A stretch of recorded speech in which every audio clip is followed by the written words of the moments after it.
Bueno, me tiene con una preocupación que de veras no puede ser que ustedes van a misa los domingos, eso sí.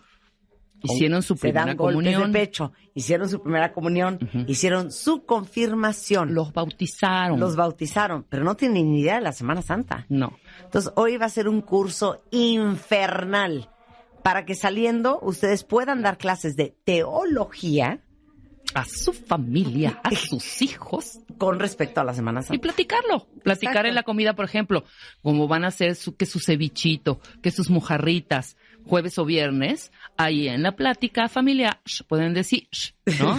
Ay, pues fíjate que la cruz medía tanto y la flor que salió en tal lado, ¿no? Ahí pueden platicarlo. Oye, no, pero no, ya fuera No, y broma. pueden decir también, bueno, ¿y qué me dices de un San Judas Iscariote? Claro. ¿Quién se apellida Iscariote? ¿Por Judas. qué es Iscariote? Bueno, ese era su apellido. Si era su apellido. Sí, sí, sí. Qué horror, imagínate llamarte, ¿cómo te llamas? Jorge Agustín Iscariote. Iscariote. Pésimo apellido. Seguramente hay un hombre que se llame Judas Iscariote. Bueno, no sé por qué es el Que no es malo el de la mismo familia. que San Judas Tadeo. Es otro. Ese era es- otro Pero también otro apóstol. discípulo, sí, Ese es otro otro. discípulo de Jesús. Ahora, nosotros cuando empezamos a estudiar un poco esta parte, reestudiarla porque la vimos hace mucho tiempo y constantemente tratamos, Mauricio, de verdad, de constantemente estar como cerca de nuestro Señor Jesucristo. Amén, lo que sea. muy bien. ¿Ok? Bueno, no, sí, yo sí, perdón, Marta, perdón. Pero sí tuvimos ahí un vacío, Ana y yo, porque estábamos diciendo, ok, nació, Ujú. bravo. Después, desapareció. Sí, no hay muchos relatos históricos. acerca de Se su infancia. capacitó. O sea, ¿qué razón nos das de estos 33 años? La verdad ¿Y regresó? es que siendo bíblicos, Sí. porque podemos especular, hay que Sí. separar los hechos de lo que tenemos Sí, sí. evidencia de la tradición Claro. y de la especulación. Claro. ¿Sí? Y de la invención. Y sí, de lo que la gente luego inventa. ¿Y sabes qué? De la manipulación. También. De Eso la está muy- información. Eso me gustó. Eso me gustó. Eso me gustó. Es Ya te voy a correcto. presentar como Dios manda. Con nosotros el pastor Mauricio Sánchez Scott, presidente de la Academia Nacional de Música y Artes Cristianas, es pastor cristiano, conocedor de la Biblia del Viejo Testamento Y del Nuevo Testamento. y del Nuevo Testamento también, se los maneja con mucho gusto. Y hoy sí es neta el behind the scenes de la Semana Santa. Ujú. Ya. Nada más Saquen para, papel y pluma nada más para que vayan aclararle haciendo una sus cosita anotaciones. a Mónica, a Marta, para que Sí. sepa bien.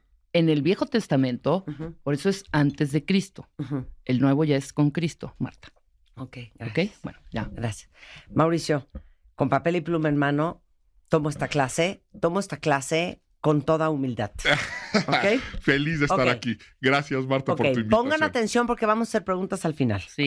Lo importante es poder separar la tradición de los hechos históricos. Ok. Ujú. Hay, como en todo, cosas que no sucedieron así o no sucedieron cuando nos las dicen, Ujú, pero hay que entender de dónde viene la Pascua. ok. La Semana Santa es Ujú. la semana en la que se está celebrando Ujú. la pasión, la muerte y la resurrección de nuestro Señor Jesucristo. Perdón, ¿por qué se dice la pasión de Cristo? Porque la pasión está enmarcado en el momento en el que Jesucristo, el sufrimiento que tuvo, por la pasión que sentía, por el amor que tenía a la humanidad. Eso es lo que se entiende como la pasión.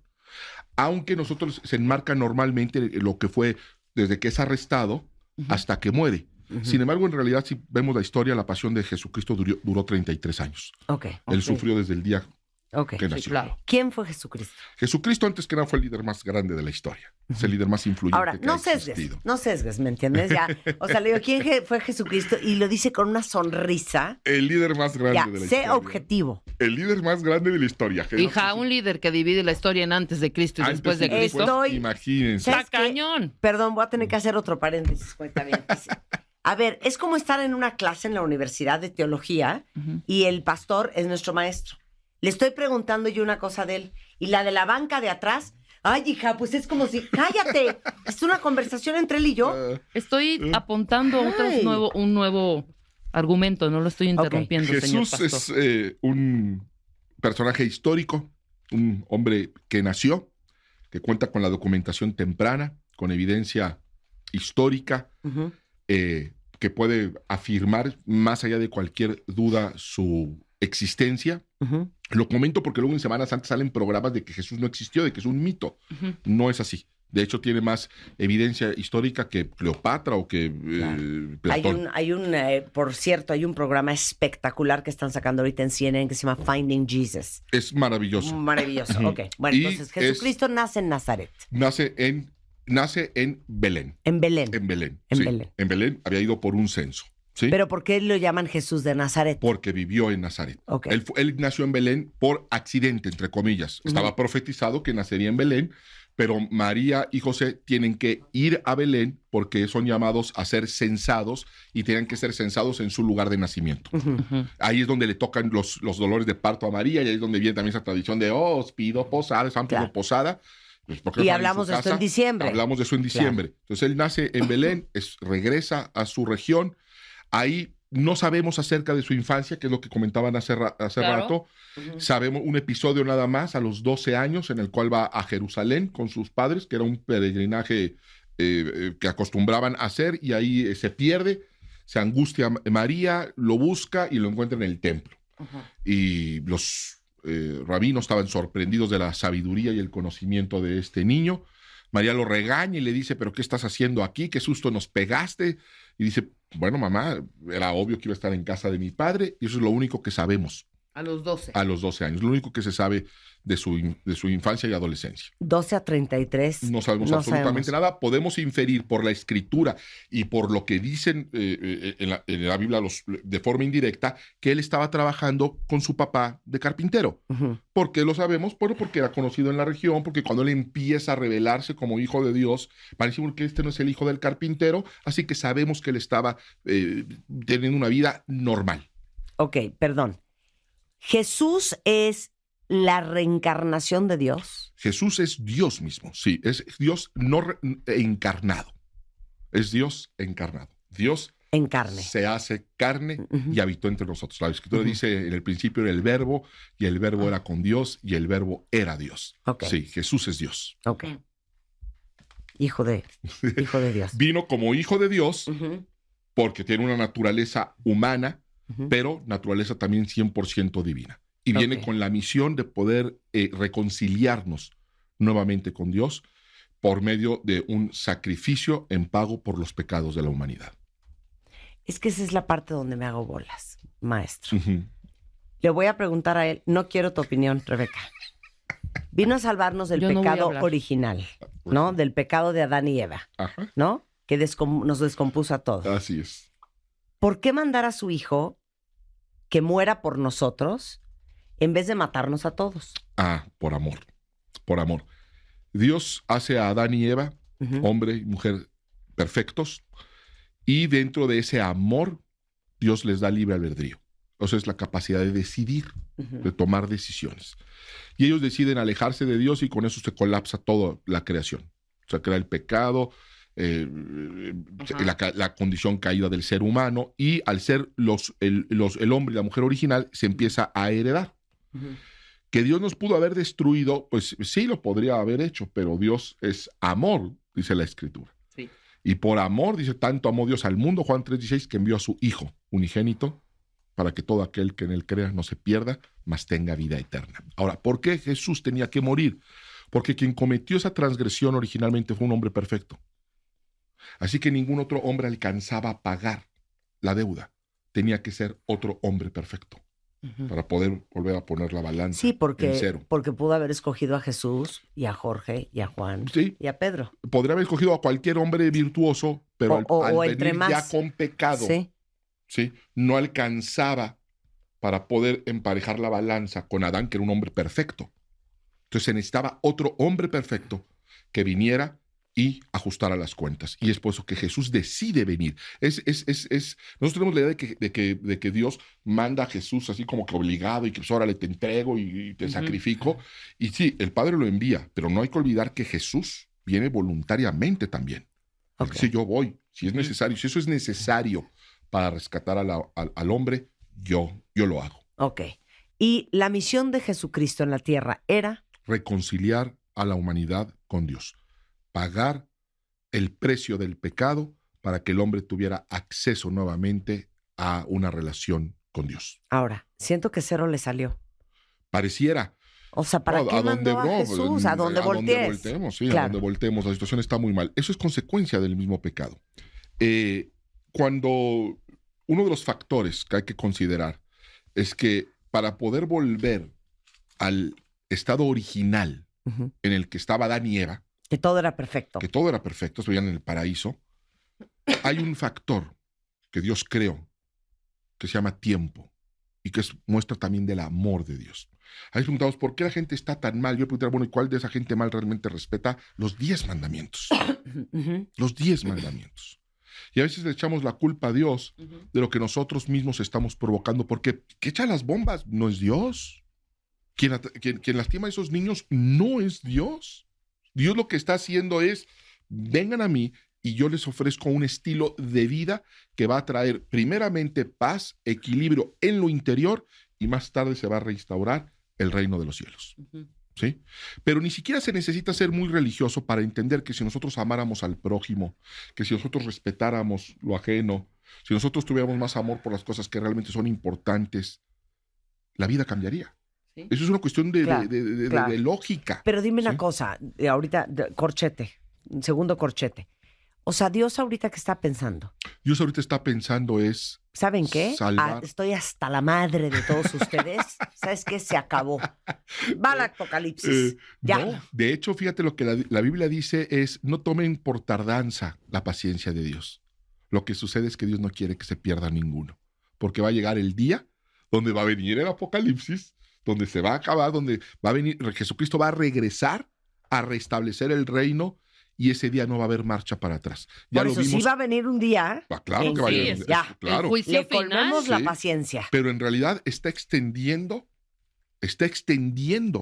misericordia y paciencia porque hay gente que todavía puede cambiar su manera de vivir. Nos estamos en Fue extemporáneos. lo que vimos en Noé, ¿recuerdan? Ujú. Fue lo que claro. vimos con Noé. Pues sí, estuvo predicando Claro. y predicando durante muchísimo tiempo, pero hubo un día en el que se cerró la puerta y pues solamente 8 personas sobrevivieron. Y los 10 mandamientos de los que estás comentando ahorita, dijeras tú, híjole, qué difíciles de cumplir. O sea, son básicos. Son básicos, es lo que te no digo, matarás. son básicos. No Imagínate, matarás. Honrarás a tu padre nada y a más tu madre. una colonia donde la gente se compromete, una colonia que diga, ¿sabes qué? Nos vamos a comprometer a llevar los 10 Nada más con los mandamientos. 10, Ya no importa exacto. qué religión seas, pero Ajá. mira, vamos a amar, vamos a respetarnos, no vamos a robarnos, no vamos a agredirnos. Bueno, sería una maravilla. Claro, espérame. ¿Sabes qué, Mauricio? Vamos a hacer un pequeño examen ahorita. Rebeca, ¿cuáles son los 10 mandamientos? Es muy bueno. No robarás. Yo me sé Espérate. como 4. Espérate, A ver. me vas diciendo, no robarás, no matarás, no desearás a la mujer de tu prójimo, honrarás a tu padre y a tu madre, santificarás fiestas, no mentirás. ¿Voy bien? No mentirás. Ya dije la de amarás a Dios sobre todas las cosas. Ajá. 7. Dame los otros 3, Marta. No, hija, yo estoy Tendrás perdida. Yo el de Dios ajeno santificar delante las de mí. fiestas ni lo Ajá. había Fíjate oído. que es muy curioso que esto yo lo hago Sí. a la gente que le doy clases y le digo, a ver, díganme los 10 mandamientos. De verdad es bien difícil que sepan. No Pero si les blasfemarás. pido 10 No, marcas hay de uno. cerveza, Pero eso bueno, me sí, dicen y las 50. 7 maravillas Me del dicen mundo me las sé. 50, no, sí, no, marcas de cigarros. Se me acaba de, dicen de 20, acordar 30. otro, el de no dirás no jurarás en vano, Falso testimonio. ni mentir. Ah, Bueno, así es. Que A en ver, realidad dándolos. también es otro tema maravilloso porque en la Biblia son más de 10 mandamientos también. A ajá. ver, amarás a Dios por sobre todas las cosas. Ujú. Lo estoy leyendo, ¿eh? No me estoy haciendo aquí la buena. Está cristiana. adornando. Sí, no tomarás el nombre de Dios en vano, santificarás las fiestas, honrarás a tu padre y a tu madre, no matarás, no cometerás actos impuros, pues es que eso es muy subjetivo. No desearás hijo. a la mujer de tu Sí, prójimo. bueno, inmoralidad sexual, a eso Ok. se está refiriendo. No robarás, no dirás falso testimonio ni mentiras, no consentirás pensamientos ni deseos impuros, no codiciarás los bienes ajenos. ¿Ya ahí están? Esos son los Pero 10. esos son así como muy... Son los básicos, porque Ajá. de hecho es otro tema. Los 10 mandamientos tal cual no vienen en la Biblia, vienen en 2 partes donde son principios para vivir mejor. Claro. Lo primero que Dios le dio a la humanidad, es decir, Claro. vamos a empezar por aquí. Claro. Vamos a empezar por aquí y de ahí vamos arreglando todo. O sea, Ok, qué bueno que no cerramos venía, corchete. no tomarás carbohidratos todas las semanas. Eso es difícil. Ese es Son cosas difícil. bien sencillas. Y luego Ok. hay también, por ejemplo, los 7 pecados capitales, que muchos de ellos tampoco vienen en la A escritura. ver, Marta, ahora el examen para Marta. 7 venga. pecados Sí, capitales. venga. Ellos no Ok, vienen ahí te en la va. Biblia. Ahí te va. 1. ¿No vienen? No. Pero me los vas a decir. Entonces, ¿eso quién lo inventó? Hay uno, la tradición, las tradiciones lo van haciendo. Uno de ellos, por ejemplo, es de la gula. Sí. La gula. Eso a mí me lo dicen mucho. Sí, yo guleo también. Yo No, guleo. No, la Biblia no habla acerca de la gula, habla de la glotonería, que es una cosa distinta. Gluttony. Sí. La glotonería es un desenfreno entre sexual y orgía y... Sí, un eso bacanal romano. Eso es una glotonería, eso sí está condenado en la Biblia. Ok, a ver. Pero comer mucho Pues ya para te todos sopló la nuestros gula. A ver, amigos di y otro. amigas gorditas no está realmente condenado Sí. en la Escritura. Gula, Este no soberbia, cuenta. Ok, pereza, sí. envidia. No, envidia creo que no. No, claro que sí. Sí. Envy. Va, Sí. venga. ¿Que no vieron la película de, Sloth, de Seven. Seven? Me traumó esa película Sí. para siempre. 7, a ver, lujuria. Lujuria, muy bien. 5. ¿Qué otro me falta? Ya dije pereza. Ya. Le faltan 2. Me faltan 2. Dame 2. Lujuria. Avaricia Avaricia. Ujú. y ira. Y ira. Yo. Ira. Ira. Ira tú. Yo de la ira, fíjate que sí te padezco. Muchos Ahí está. padecemos de, Sí, de defectos de ira. carácter. Pero fíjate, Ok. la Biblia dice acerca de enojarse, dice, enójate, pero no peques. ¿Te puedes enojar? Pero no mentes madres. ¿Te puedes airar? Sí, pero no Pues necesariamente no vayas a pecar. patearle Ok. el... Cerramos Bota al corchete otro. informativo. Venga. Ok. Jesús, de los 12 años, que es la última vez que sabemos algo de su vida, Así es. hasta los 30, borrado. Borrado. ¿Qué pasa a los 30 años? A los 30 años, un día se aparece con Juan el Bautista, que ya había empezado una misión anterior. Juan el Bautista era primo de Jesucristo. Empieza a bautizar y a clamar que el reino de los cielos se acerca, que es necesario arrepentirse. Arrepentirse no es sentir remordimiento, arrepentirse es cambiar tu manera de vivir. Etimológicamente, la palabra arrepentirse significa hacer un alto y caminar en la dirección contraria. Eso es arrepentirse. Como un ejemplo, si cuentas mentiras y te arrepientes, te paras, dejas de mentir, pero no solamente eso, sino empiezas a caminar en la dirección contraria, o sea, empiezas a hablar la verdad. Ujú. Eso es realmente arrepentirse. Es un acto, no un sentimiento, porque nosotros confundimos el arrepentimiento con el remordimiento. Ok. Y no, hay gente que siente remordimiento todos los días y todos los días vuelven a hacer exactamente la misma actividad que le sigue causando el mismo remordimiento. Sí, Y claro. hay gente que se arrepiente aún sin remordimiento. Dicen, esto Claro. no es correcto, esto no está bien, esto no está padre, me doy la vuelta y cambio mi manera de vivir. Entonces Juan el Bautista habla de un cambio de dirección para poderse reconciliar con Dios y empieza a anunciar la llegada del Mesías. Y un día, cuando Jesús tenía aproximadamente 30 años, se aparece una figura caminando hacia él en el río Jordán, donde él estaba bautizando. Juan lo reconoce, lo señala y dice, este es el Cordero de Dios que quita el pecado del mundo. ¡Ay, ya! ¿Sí? ¡Qué miedo estar lavando en el río y que te digan eso! Qué hermoso que diga. Y luego llega Jesús y le dice, bautízame. Y Juan dice, pero ¿cómo te voy a bautizar? Juan sabía perfectamente bien quién era. Y dice, pero si tú eres el Mesías, el Hijo de Dios, ¿cómo te voy a bautizar? Dice, es necesario que lo hagas porque yo tengo que poner un ejemplo. Y ahí es donde él va a instituir el bautismo. Y lo que sucede, y esto es hermosísimo, lo que sucede cuando alguien es bautizado. Porque Jesús va a ser, siendo Jesús, va a ser visible lo que para nosotros es invisible. ¿Qué sucedió? Jesús es bautizado y dice la Escritura que se abre el cielo, ¿sí? Baja el Espíritu Santo en forma como de paloma y se posa en él y se oye la voz de Dios que dice, este es mi Hijo amado, en el cual tengo mis complacencias. Eso sigue sucediendo hoy. Quizá no lo podemos ver, pero sigue sucediendo. Dios te toma como hijo, te reconoce como hijo, se complace en ese acto de fe y baja el Espíritu Santo, ya no con forma de paloma, sino en una forma invisible, y no solamente se posa en ti, sino mora en ti. Vamos a hablar de cuál era la misión de Jesucristo en la tierra con el pastor Mauricio Sánchez Scott. No se vayan, ya volvemos. ¿Saben qué cuentavientes?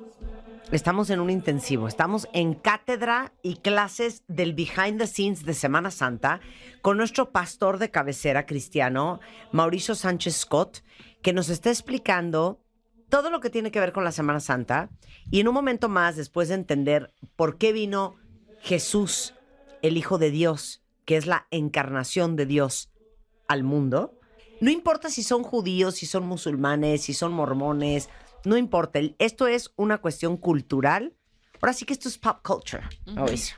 Es algo que se tiene que conocer porque más allá de tu religión, Sí. es un hecho que Jesús vino y que vino con un mensaje que transformó el mundo. Tengo que abrir otro corchete, cuentavientes. Es bien difícil de creer todo esto, ¿no? Sí. ¿Cómo? Mira, cuando uno llega a ciertos... Yo te puedo hablar de mi experiencia, Sí. porque al final de cuentas cada quien puede Sí, para hablar todos los desde que su están diciendo, trinchera. ¿qué rollo se está echando este Sí, cuate? ¿qué onda con este brother, verdad? Sí, ¿qué onda con este brother, güey? Que una Mira, paloma y... Hay que... Uno llega a un estilo, a un momento en la vida donde sabe que le está haciendo falta algo, estoy hablando en la esfera espiritual, Claro. y que uno lo ha buscado y no lo ha encontrado. Esa fue mi historia y creo que es la historia de muchísima de la gente que nos está escuchando. Ujú. Y quizá esté en esa situación. Y donde uno tiene que tomar una decisión. Así como tomamos decisión en nuestro intelecto y decidimos alimentarlo aprendiendo idiomas o estudiando una carrera, y así como tomamos decisión con nuestro cuerpo y decidimos levantarnos a irnos a correr o al gimnasio para mejorar, tienes que tomar la decisión de mejorar en lo espiritual. Y eso pues es otra esfera con otro tipo de alimento, un alimento espiritual. Y tienes que decir, bueno, lo hago o lo dejo que se debilite, porque lo que no se fortalece se debilita y muere, ¿sí? Sí, la pregunta es si tenemos los elementos para creer que existe esa fuente espiritual. Cuando nosotros vemos la Biblia, los escritos, todo lo que ya hablamos además, toda la evidencia arqueológica que hay, pero además es un libro que se ha logrado conservar durante miles de años, intacto. Un libro que ha sido muy revisado, muy criticado, muy atacado, y aún así es un libro que causa admiración millones de personas de todas las eras. Lo mismo sucede con Jesucristo. Puedes creer en él, no creer en él, creer que era un profeta, creer que era simplemente un filósofo, creer que era un hombre sabio, creer que era el Hijo de Dios, pero el hecho es que es un hombre que cambió la historia de la humanidad y que se sigue hablando hoy y se sigue criticando y se sigue revisando miles de años después. Algo ha de haber ahí. Cuando una película es muy taquillera, yo digo, ay, no la quiero ver, pero te veo que ya rompió récord de taquilla. Digo, pues algo ha de haber ahí. Un libro que salió, a mí el título no me parece ni atractivo, ni la sinopsis, pero empieza a vender millones de copias y la gente, algo debe de haber ahí. Así que si la Biblia y Jesucristo están enlazados, algo debe de haber ahí. Y si uno se mete a la Escritura y se mete, va a haber una transformación. Y ahí es donde ya entra el terreno de la fe, que no se puede heredar, no se puede vender, no se puede rentar, no va a venir por un programa de radio, no va a venir ni siquiera por una predicación. Va a venir cuando tú decidas decir, a ver, voy a probar si esto es o no es. Y si es, ya la hiciste. Y si no es, pues a otra cosa mariposa. ¿No es cierto? Pero es. En mi caso y en mi testimonio y en mi vida, llegué con todas las dudas del mundo. Llegué con todas ay, a mí esto se me hace muy bueno como para ser verdad. Pero llegué y me funcionó. Es lo que yo te puedo compartir. Cabe resaltar y señalar que Mauricio es pastor cristiano, no católico. ¿Okay? Así es. Eso es muy importante. Y es muy importante también señalar que, bueno, que haces esa observación, también que hay que definir y enmarcar lo que es ser pastor cristiano. Porque hay muchas denominaciones cristianas, muchas. Entonces, cuando uno dice, es sacerdote católico, nos hacemos una idea muy clara. Sí. Nos hacemos muy claro, muy claro. Pero cuando decimos cristiano, será evangelista, ya no sabemos qué onda. Bueno, ¿de cómo es? ¿Es de los que predican con traje? ¿O es de los que se tiran al suelo? ¿O es de los que...? ¿Ya me entendiste? Sí. Les voy a decir algo muy extraño. Pero es como, yo soy un pastor cristiano porque creo en Jesucristo. Porque nuestra base es Cristo. Sí. Pero no tengo religión. Yo sé que está extraño. No. Pero no tengo religión. Mi hermano es cristiano y no tiene religión. No tengo religión. ¿Es que religión eres? No tengo religión. Sí, no tiene religión. Tengo una relación con Dios por medio de Jesucristo. Ok, entonces cerramos otro corchete informativo. Entonces, continuando, es que me van saliendo muchas dudas, cuentavientes. Es maravilloso, pero el punto es que el tema de fe, pues es un acto y es una decisión. Así es una decisión. Creer en esta historia de Cristo y la resurrección y la Semana Santa sí es una decisión. De yo quiero creer. Sí, sin embargo, a ver, porque si me baso en la evidencia. Bueno, evidencia de que, por ejemplo, Jesucristo existió. Evidencia de que Jesucristo entró. El hecho de que haya entrado en el Domingo de Ramos o de Palmas es un hecho histórico. Qué cosa tan extraña.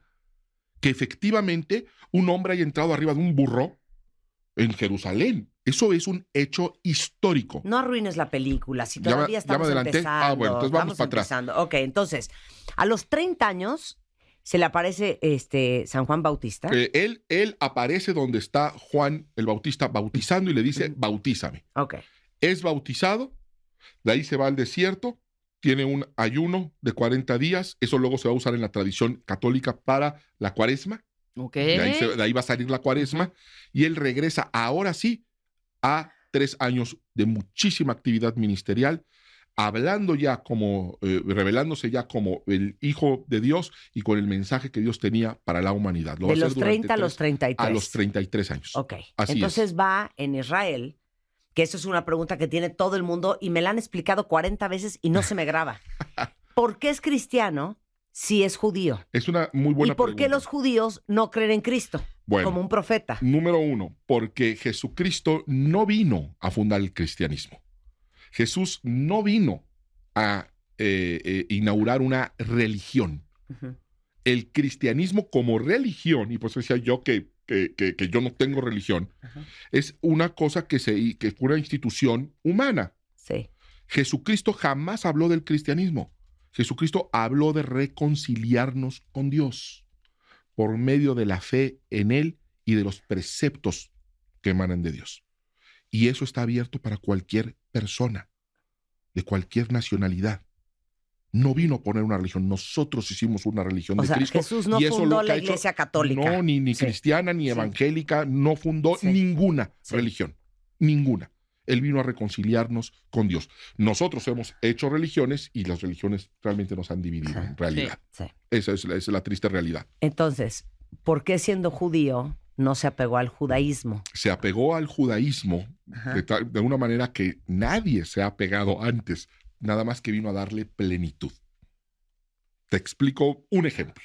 Uh-huh. Los judíos esperaban y siguen esperando un rey, El un Mesías. Mesías que Sí. venga a salvarlos. Sí.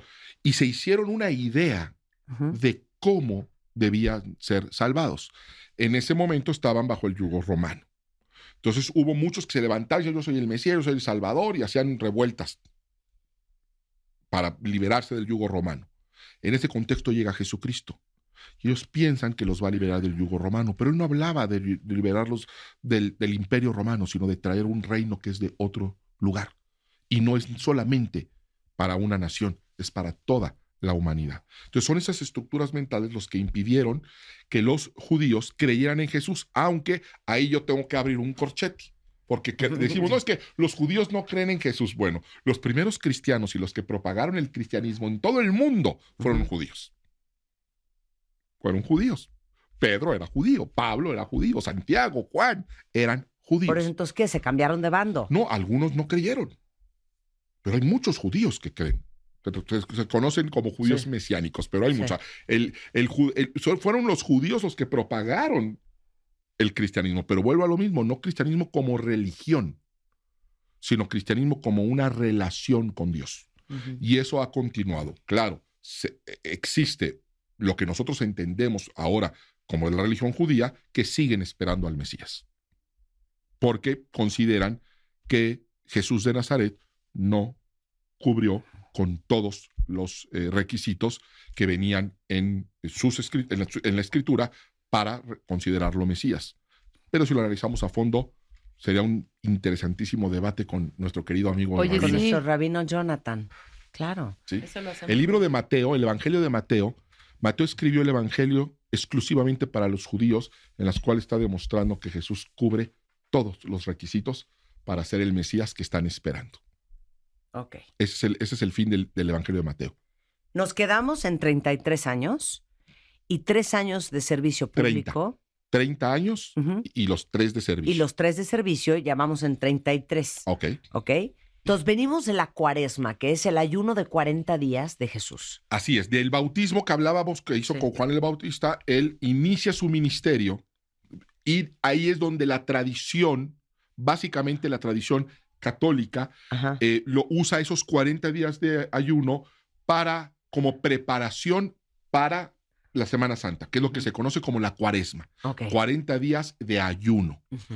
Y el número 40, que tiene siempre se ha relacionado con la purificación en la Escritura. Son 40 días de ayuno, fueron 40 años en el desierto de Israel. 40 días de puerperio. 40 días y 40 noches lo que llovió en el diluvio. Siempre fue un tiempo de preparación para ser purificados. Entonces, eso toma la tradición católica y hace dentro de su calendario litúrgico la Cuaresma, que son 40 días exactamente desde el miércoles de ceniza hasta el sábado de gloria, como se le podría conocer. Son exactamente los 40 días y fue un miércoles porque el domingo no se podía hacer ayuno, porque es un día del Señor, es un día de celebración. Entonces le sumaron 4 días para que poder tener esos 40 días sin tocar los domingos. Por eso es que inicia en miércoles. Ok, entonces el miércoles de ceniza es el inicio de la Cuaresma, Es en correcto, realidad. así Okay. es. Entonces, este domingo, ¿qué pasó? Bueno, es cuando inicia en el calendario litúrgico católico la Cuaresma y la gente empieza a ayunar. Como es sumamente complicado ayunar 40 días, ¿sí? La gente se privaba de ciertos alimentos. Luego se dan cuenta de la interpretación del ayuno agradable al Señor que viene en Isaías, que es un texto bellísimo, donde Dios va a decir, ustedes de verdad creen que yo me gozo, me complazco en que sufran, en que se priven de comida y estén cabizbajos. No, el ayuno que yo quiero, el ayuno agradable, es cuando rompes cadenas de esclavitud, cuando ayudas al necesitado, cuando compartes el pan. Un texto bellísimo. Y entonces se empieza a comer y de ahí se está lo del pescado, que no vamos a comer carne, Sí. pero comamos pescado. Porque decimos, ¿y el pescado por qué? Bueno, pues es una tradición. Okay. Es simplemente una tradición para recordar esos 40 días en el desierto de Jesús y preparar nuestra mente, nuestro espíritu para la Semana Santa, emulando un poco los pasos de Jesús. La Semana Santa empieza formalmente como tal cuando termina la Cuaresma, en el lunes santo. Ahí empieza la Semana Santa. Y que también se van a recordar episodios del ministerio de Jesús, que no necesariamente sucedieron en lunes, martes, miércoles, jueves, ¿sí? Pero sucedieron y se agruparon en una semana, vuelvo a lo mismo, para recordar los pasos de Jesucristo.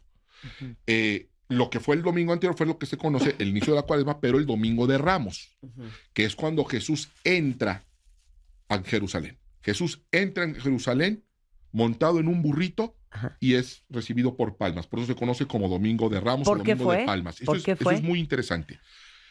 Primero, porque estaba profetizado.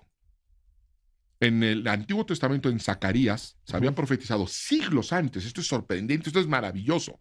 Siglos antes que el rey de la nación, que el Mesías iba a entrar a Sión, a Jerusalén, montado en un burrito. Fíjate qué increíble. Y resulta que siglos después, Jesús manda a pedir el burrito y cumple con esta profecía. Ahora, lo interesante es, ¿y por qué entra en burro? ¿Por qué entra en burro? Y eso es muy hermoso.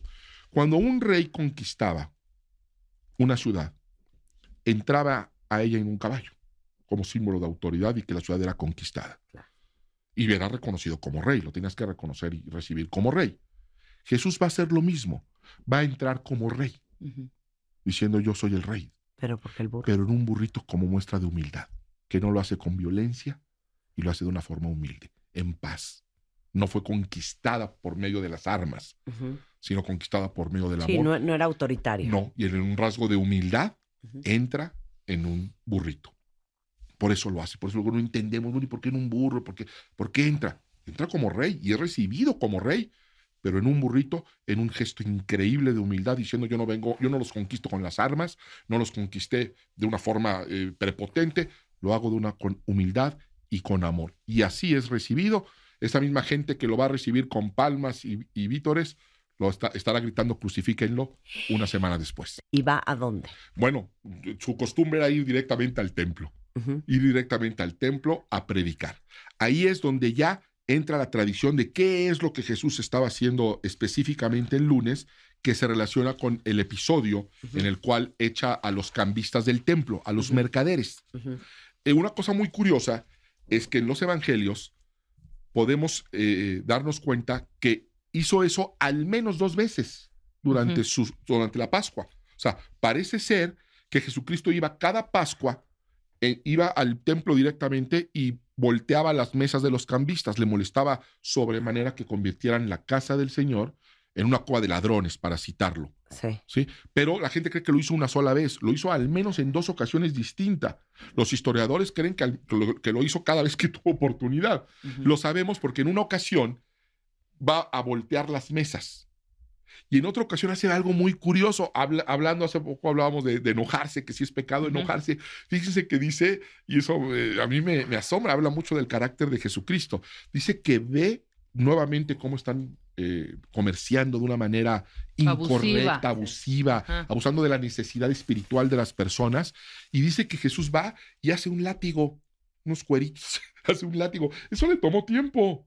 Eso le tomó tiempo hacerlo. O sea, no fue un arranque de ira, como podríamos pensar, que lo vio y se encolerizó y fue y volteó todo y los latiguió. No, consiguió unos cueritos, hizo con calma su latiguito, lo probó, y ya cuando vio que estaba bien fue y órale, y les dio latigazos. Se enojó, pero no se dejaba controlar por la ira, ¿sí? Y demostró su desagrado ante un abuso, ante la necesidad espiritual de las personas, abusos que se siguen llevando a cabo 2000 años después. Entonces, el lunes entra Jesús al templo de Herodes, ¿no? Sí, y sucede esto de los cambistas que te acabo de decir, es justo lo que acabamos de relatar. Voltea las mesas, los agarra a latigazos y les da la instrucción de no convertir la casa de Dios en un mercado. Es una casa de oración. Es una casa de paz. Es una casa para que la gente encuentre alivio, no para que vaya ahí a dejar su dinero. Ok. Eso es lo que sucede el lunes. El lunes santo. Ok. El martes santo. El martes se va a relacionar, y vuelvo a repetir porque esto es importante, con la tradición. Jesús hizo muchísimas cosas durante esa semana. Fue la semana quizá más activa en su ministerio. Estuvo sanando, estuvo predicando, hizo muchísimas cosas. La tradición nos va a poner el martes cuando se empieza a hacer la conspiración para matar a Jesús por medio de los líderes religiosos. Aunque esa conspiración ya tenía muchos años antes, ya habían empezado. Prácticamente, de hecho, no prácticamente, literalmente el primer día de su ministerio, cuando Jesús inicia su ministerio, ese mismo día lo quisieron matar. Lo quisieron aventar de un barranco, ese mismo día. Entonces, realmente ya había empezado esa conspiración. Pero aquí es cuando la tradición dice, y va a ejemplificar, que ya existe la determinación de acabar con la vida de Jesús, a pesar de que sana enfermos, a pesar de que lleva una palabra de paz, a pesar de que lleva un mensaje extraordinario, a pesar de que no se le puede acusar de nada, determinan acabar con su vida. Y en eso gira alrededor la liturgia del martes, lo que conocemos como el martes santo, dentro de la semana. Ok. A ver, esa famosa frase, dad pues al César lo del César y a Dios lo que es de Dios, que fue lo que le dijo a los fariseos, es una frase muy sabida. Sí. Al César lo del César. Muy conocida. Y a Dios lo de Dios. ¿Cuál era el rollo que se traía? Lo que querían era atraparlo. Ajá. Ellos necesitaban un pretexto para poder apresar a Jesús. Y el ánimo político en esos momentos estaba muy, muy, muy, muy encendido. Cualquier cosa contra el César era inmediatamente arrestarlos y pena de muerte, sobre todo cuando está habiendo rumores de un hombre judío que está atrayendo multitudes, y una multitud que desea ser libre del yugo romano, y un mensaje que habla de libertad y de paz, ¿sí? Entonces empiezan a agarrar el mensaje de libertad y de paz y empiezan a presentárselo a los romanos como un mensaje de revolución. Claro, un revolucionario que está manipulando a la masa, que no era lo que Jesucristo estaba haciendo. Y entonces, en este momento, estando públicamente, le dicen, oye, a ver, si hablas del reino de los cielos y que tenemos libertad, entonces correcto, es lícito pagarle impuestos a Roma, esperando de que dijera que no. Sí. Y Jesús hace una cosa maravillosa. Pide un denario prestado. Si alguien tiene una moneda, lo que también nos habla del estilo de vida de Jesús, no traía una moneda encima, tuvo que pedir una. Traía lo que viene en su cash. Sí, no traía nada, tuvo que pedir una prestada. Dijo, ¿alguien tiene una moneda? Le prestaron. Y dice, ¿y esta cara de quién es? Las monedas siempre traen la cara de quien las acuñaba, ¿no? Del emperador en este caso. Dice, no, pues es la cara de César. ¿Quién es? De César. Ah, pues esto lo hizo César. Ah, este sistema es de César. Ah, pues denle a César lo que es del César. Y a Dios lo que es de Dios. Ay, ya, quiero llorar. ¿Sí? Y es maravilloso porque nosotros tendemos a mezclar luego también las cosas naturales con las cosas espirituales. Hay cosas que son de la esfera natural Hay cosas que son de la esfera y hay cosas que son de Dios. No hay que mezclarlas. Hay que darle a César lo que es del César Claro. y a Dios lo que le pertenece a O Dios. sea, la política de un lado, nuestras clases. la Y fe no de mezclar, otro. claro, no no mezclar la mezclarlo. fe con Y no mezclarlo. Yo, por ejemplo, soy pastor y jamás, nunca en la vida me vas a oír dar un mensaje político Ahora, en el púlpito. esto y tengo es- mis ideas, ¿verdad? Claro, esto es martes y están conspirando de a ver cómo agarramos a este cuate que nos está alborotando el gallinero. Más que alborotado el gallinero, les estaba quitando y los estaba desenmascarando como los pésimos líderes religiosos que eran. ¿Sí? Ok. Porque pregonaban una cosa, predicaban ahora sí que una cosa, pero actuaban de otra manera. Y eso es lo que Cristo no aguantaba. Las palabras más fuertes, más duras, más terribles que les tuvo Jesucristo no fue para las prostitutas, no fue para los drogadictos, no fue para los homosexuales, fue para los líderes religiosos. Eso deberíamos también de aprenderlo ahora en estos tiempos. Ujú. Es increíble que a las rameras les dijo: no, yo tampoco te condeno, vete en paz y no peques más. Y a los fariseos les dijo: son unas rameras. Claro, claro. Oye, Es la maravilloso. palabra ramera es tan ochentera. Sí. ¿De dónde vendrá la palabra Algo de ramera? ramos, ¿De de ramas? ¿Se acostarán en ramas para tener porque sexo con el picos cliente? pardos sí sabemos. Ramera no. A ver, No ramera. sé yo, creo que se ponían como vendedoras de flores en una época y de ahí creo que viene. Puede No ser. sé, hay que checarlo. No, es que no avanza el programa hasta que yo sepa de dónde viene el Bueno, término mientras te dicen ramera, nada más quiero Es hacer una unas preguntas ramera. porque hay tantas preguntas. Hay tantas. ¿En la Biblia hay algo acerca de la iglesia? Ujú. La Le iglesia. dice Mujer que tiene tiene relaciones una- ¿A qué te refieres sexuales, exactamente? estoy Sí, como con que ramera. en contra de. La Biblia Ajá. habla de la iglesia como lo que es realmente la iglesia, que es una reunión. Ajá. La palabra iglesia, que viene del griego eklesia, Iglesia. significa convocar, Ok. reunir. No es una institución, ni siquiera es la construcción. Ujú. La iglesia en la Biblia somos las personas. Ya. Cuando nos Perfectamente claro. convocamos, Ujú. Ujú. hacemos iglesia. Claro. Nosotros no vamos a la iglesia, nosotros somos la Somos iglesia. la iglesia. Perfecto. Muy bien. Ahora ponen una luz roja, pero en la Edad Media los prostíbulos se anunciaban colocando un ramo de coloridas flores en la entrada del local. Por eso, a estas sacerdotisas del amor se les conocía como rameras, Ahí está. por el ramo de flores en su puerta. Ahí Muy está. bien. Podemos avanzar, si no nos vamos a quedar. Bueno, entonces a los 33, ¿qué hizo? No, Bueno, a los 33 Ya vamos el Ya, miércoles. Ya vamos el Ya vamos miércoles. Ya el vamos miércoles. el miércoles. Vamos a entrar Ok. el miércoles, que ahí es donde se viene una cuestión súper interesante. Muy, muy interesante. Y que causa mucha controversia. En la tradición litúrgica, el miércoles santo se relaciona con cuando Judas va a pactar con las autoridades para entregar a Jesús por una cantidad de dinero. A ver, no, explica eso. O Sí. sea, estás dando por hecho que uno sabe ni siquiera Ah. quién es Judas, Uno de los cuál discípulos dinero. de Jesús Ajá. era Judas Iscariote. Este hombre decide traicionar a Jesús, ¿sí? Y entregarlo por 30 monedas de plata. Ujú. Ok. Las motivaciones por las cuales lo entrega todavía se debaten y se puede especular, no las sabemos, pero él decide hacerlo. Lo que para mí es muy significativo y nuevamente me habla del carácter hermoso del maestro, es que era el tesorero del ministerio. Judas. Judas, fíjate, una de las partes más evidentemente sensibles de cualquier ministerio, de cualquier empresa, pues es la parte económica, ¿no es cierto? Ujú. Fíjense que Jesús le dio esa responsabilidad a Judas, que la Biblia dice que era ladrón, Sí. robaba de ahí. Sí. Y Jesús sabía que robaba. Y aún así Le dio el demostraba puesto. confianza. Fíjense qué hermoso carácter de Dios. Quédense en miércoles santo. Quédense ahí, quédense ahí, quédense ahí. Hacemos una pausa rapidísimo, regresamos, no se vayan. Estamos con el pastor Mauricio Sánchez Scott y estamos en clases de Semana Santa. Estamos dándoles todo el behind the scenes de lo que pasó en la historia de la vida de Jesús en esta semana o en los 40 días de la Cuaresma y esta Semana Santa. ¿No saben? Bueno, se los vamos a dejar para el final Ok, de lo que estábamos hablando está ahorita. bien. Vamos a dejarlo al final. Pero si vienen del corte con nosotros, nos quedamos en el miércoles santo. Ahí nos quedamos. Si se perdieron la primera hora y media de programa, vale la pena que bajen el podcast porque van a aprender mucho desde el punto de vista no solamente espiritual, sino cultural. ¿Qué significa para los cristianos esta Semana Santa y para muchos católicos. Vamos en Miércoles Santo. ¿Puedo hacer una pregunta técnica? ¿Por qué tanto irigote con Iscariote para ver cómo van a agarrar a Jesús? Pues como si no supieran dónde estaba y como si no pudieran entrar y agarrarlo y llevárselo. Porque no tenía ningún elemento legal No para habían hacerlo. pruebas, De Marta. hecho, lo que hicieron fue fuera de toda normatividad, fuera de todo principio ético, fuera de todo principio legal. Lo que hicieron fue realmente algo terrible.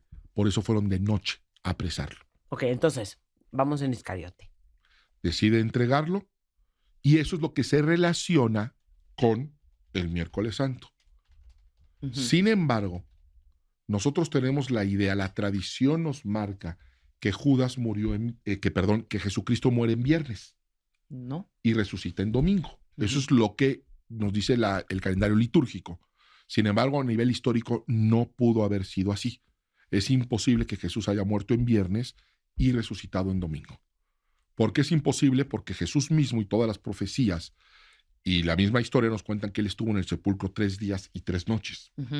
Si él murió en viernes, es imposible que hayan pasado 3 días y 3 noches para el domingo.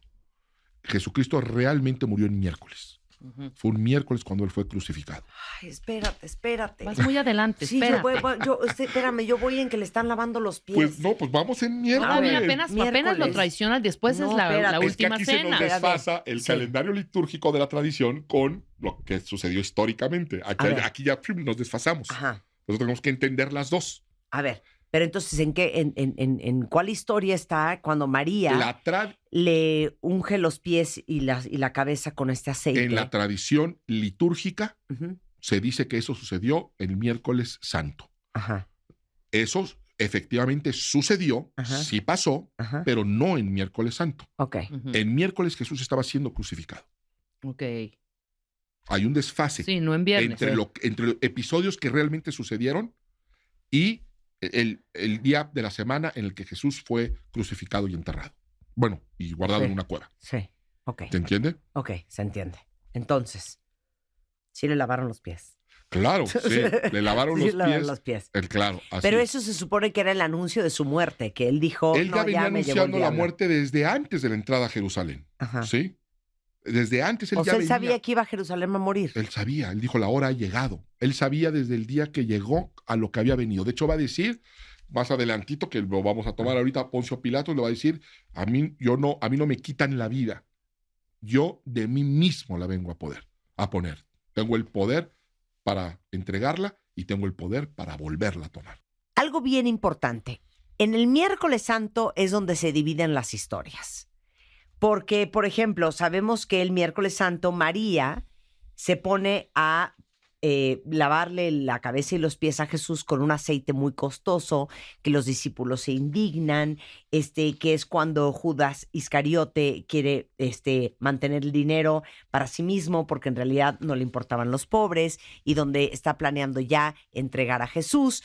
Pero explica cómo se dividen las historias. Sí, ahí es donde hay que dividir lo que sucedió históricamente con la tradición.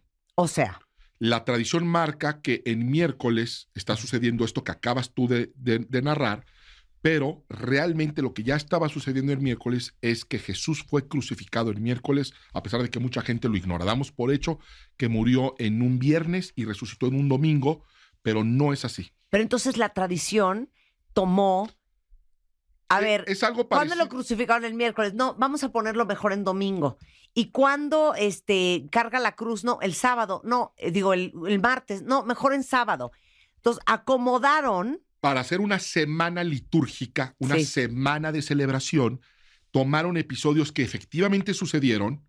Pero los acomodaron. Sucedieron también en ese orden, pero los pusieron en días que no necesariamente pasaron en ese día. Pero esto que estamos hablando tú y yo, esto viene en la Biblia. Claro, todo esto, todo lo que estamos viendo y todo lo que se celebra y se recuerda en Semana Santa, todo viene en la Biblia. No, yo sé, pero en estos días específicos. Sucedieron, pero no en lunes, no en martes, no en miércoles. Lo que sí sucedió es que Jesús resucitó en domingo. Eso sí sucedió. Y sucedió ese día. Todo lo demás son cosas que pasaron, pero por ejemplo, se llega a separar el día de la negación de Pedro con el día que Judas entregó a Jesucristo, cuando en realidad sucedió la misma noche. Todo eso sucedió la misma noche. En una sola noche. Entonces regresemos al día miércoles Santo. ¿Qué pasó el miércoles santo? Jesús fue crucificado históricamente. En la tradición es cuando Judas lo está traicionando, está pactando su traición. De ahí pasamos al jueves, que es un día importantísimo, es de hecho, pues es lo que se conoce como Eucaristía o Cena del Señor. La última cena. La última cena. Okay. ¿Sí? Y ahí es donde todo se encuadra y donde tenemos que entender qué estaba celebrando Jesús y qué es la Pascua. Y para entenderlo nos tenemos que ir 1500 años atrás, cuando la nación de Israel estaba saliendo de Egipto, porque eso es la Pascua, eso era la Pascua. Todos conocemos ya la historia de que el pueblo sale de Egipto, las plagas de Faraón, se abre el Mar Rojo, entran al desierto, comen el maná, eso lo conocemos. Y entonces Dios le va a decir a su pueblo, quiero que recuerden este día, que recuerden la mano de Dios trabajando a su favor. Y lo van a recordar con una fiesta solemne, con cosas muy extrañas. Y se van a poner estos panes, pero sin levadura, unas hierbas amargas, y van a comer un cordero. ¿Por qué? Porque la última plaga, que fue la muerte de los primogénitos, fíjate cómo todo va a encuadrar y qué bella es la escritura. Y el hecho histórico. La última plaga que Dios envía a Egipto es la muerte de todo primogénito que estuviera en casa. Iba a pasar un ángel que iba a dar muerte y le dice a la nación israelita, ustedes deben de agarrar un cordero, sacrificarlo y ponerlo la sangre en su puerta, en la puerta de su casa. El ángel va a pasar. Si ve la sangre del cordero, no va a haber muerte ahí. Si no ve la sangre del cordero, morirá todo primogénito. Y entonces, ¿qué hacen los israelitas? Sacrifican un cordero y ponen la sangre del cordero en su puerta, para que la muerte no pase por ahí. El cordero que quita el pecado del mundo. Jesús se va a identificar como ese cordero más adelante. A ver, entonces. Qué increíble, ¿verdad?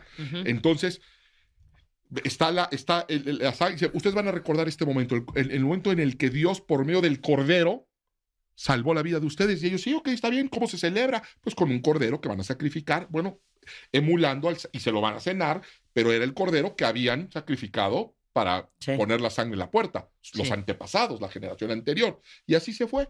Jesús va a venir y Juan el Bautista lo identifica como ese cordero. Pero que ahora no solamente quita los pecados de Israel, sino que quita los pecados del mundo. Porque si era un cordero que era un animalito, este es el Hijo de Dios, su sangre es preciosa. Ya, quiero llorar. Es maravilloso. Y Jesús está haciendo la Santa Cena con los panes sin levadura. Fíjate qué increíble que los panes sin levadura se recordaba que salieron de Egipto con prisa y no les dio tiempo de leudar el pan. Ajá. Por la prisa con la que salieron. Que levantara. Sí. Entonces, no les dio tiempo de poner. Entonces dice, ahora van a recordar ese momento histórico cenando pan sin levadura. Ah, ok. Jesucristo. Perdón que te interrumpa. Cena, sí. ¿Te acuerdas, Jonathan? De mí? No, llora.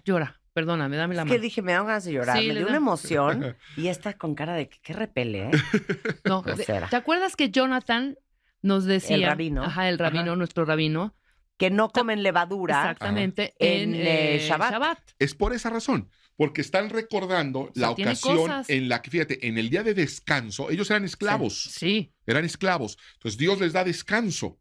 Entonces recuerdan ese descanso que viene de parte de Dios y lo conmemoran con muchas cosas. Es muy rico, es muy vasto, es muy bello. Todas esas tradiciones judías son hermosísimas y llenas de significado. Salieron sin poder leudar el pan, porque salieron deprisa a la libertad, al descanso. Y entonces ahora lo recuerdan comiendo el pan sin levadura. ¿Ok? Sí. Jesús está celebrando la Pascua y está dando la revelación final y el significado final. Dice, ese cordero que los salvó, soy yo. Y ahora vengo a salvar a la humanidad. A darle una plenitud mayor. Por eso Jesucristo dijo, yo no vengo a quitar la ley. Yo no vengo a abolir la ley. Yo vengo a darle plenitud.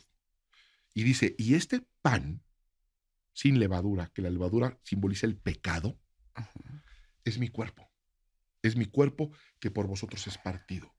Ellos partían el pan dentro de la ceremonia. Que es un poco la hostia católica. Sí, de hecho, el catolicismo toma la hostia y la parten. En realidad fue un pan que Dios dijo, pues lo van a partir. ¿Por qué? No sé, está bien. Jesús ya da el entendimiento. Dice, este pan, todo era una representación de lo que habría de venir. Yo soy ese cordero. Espérate, en la Iglesia Católica no te parten la hostia. Es que yo Para repartir. he comulgado creo que una vez en mi vida, sí, pero hacen los el pedacitos. sacerdote La parte ni te la dicen, muestra y la Este es parte. el Cordero de cuerpo- Dios. no, te quitas no, el cuerpo de Dios, Ah, sí, babosa. Sí, el cuerpo y la sangre. El cuerpo de carne Dios, y la y sangre tú de dices Cristo. amén. Sí. De hecho, Si quieres. dentro de la doctrina católica viene la doctrina de la transubstanciación, donde literalmente toman la hostia como el cuerpo de Cristo. O sea, que en ese momento se convierte la hostia literalmente en la carne de Jesucristo. Y el Eso vino, la dentro sangre. de sí, eso dentro de la liturgia católica. Ok. Las demás no reconocemos la doctrina de la transubstanciación, sino que es una representación, un simbolismo de lo mismo, del cuerpo y de la sangre de Cristo, que por nosotros y por nuestros pecados Murió. es entregado. Claro. Como ese mismo cordero que fue entregado miles de años antes. Entonces, está sentado Jesús en la última cena con todos sus apóstoles. Ujú. Ahí sí le lavan los pies. Sí, él les La lava los Marta pies a insiste ellos. con la lavada de los pies. Él le lava los pies a ellos nuevamente en un rasgo de humildad, ¿sí?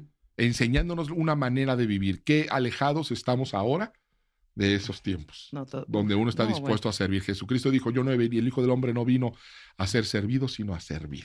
¿Sí? Y dijo, y el que quiera ser el mayor, porque aparte nos da fórmulas de vida que nosotros no aplicamos y luego nos sorprende que no funcionen. Dice, el que quiera ser el mayor entre ustedes, fíjate, hace una pregunta, ¿quién quiere ser mayor entre ustedes? Yo quiero, Claro. yo quiero. Oye, perdón. ¿Quién no quiere? En inglés se hace una frase preciosa. ¿Cuál es? Be the bigger, better person. Claro, Jesús dijo, ¿quién quiere ser el mayor entre ustedes? El más influyente, el más... Oh, pues yo. Bueno, hágase el menor, sirva a los demás y yo me voy a encargar de hacerlo el mayor. Claro. Es una fórmula de vida, pero no la tomamos. Nos gusta ser servidos, ¿no es cierto? Entonces, eso sucede ahí durante la última cena, en la que Jesús lava los pies a los discípulos como una forma de humildad, que también Pedro se horroriza y dice, no, pero ¿cómo vas a lavar los pies tú, maestro? Pues sí, es que les vengo a poner un ejemplo. Claro. Les vengo para que aprendan. Si lo hago yo, si yo lo hago, para ustedes debería ser fácil hacerlo. Y nos pone ese ejemplo maravilloso y entonces le da ese significado a la Pascua, al pan, al vino, a la copa. Suceden cosas que solamente se pueden entender si conocemos la celebración de la Pascua judía. Porque llega un momento, fíjate, yo siempre me pregunté eso. Me causó mucho ruido durante mucho tiempo hasta que lo entendí, hasta que lo estudié. Está y dice, aquí está conmigo, cenando entre nosotros, el que me va a traicionar. Y entonces, ¿quién será? ¿Quién será? Pues aquí está conmigo. Y de repente voltea con Judas y le dice, lo que vayas a hacer, hazlo ya. Y se para O Judas sea, ya y se va. sabía que era Judas. Él ya sabía que era Judas. Y sabía que lo robaba.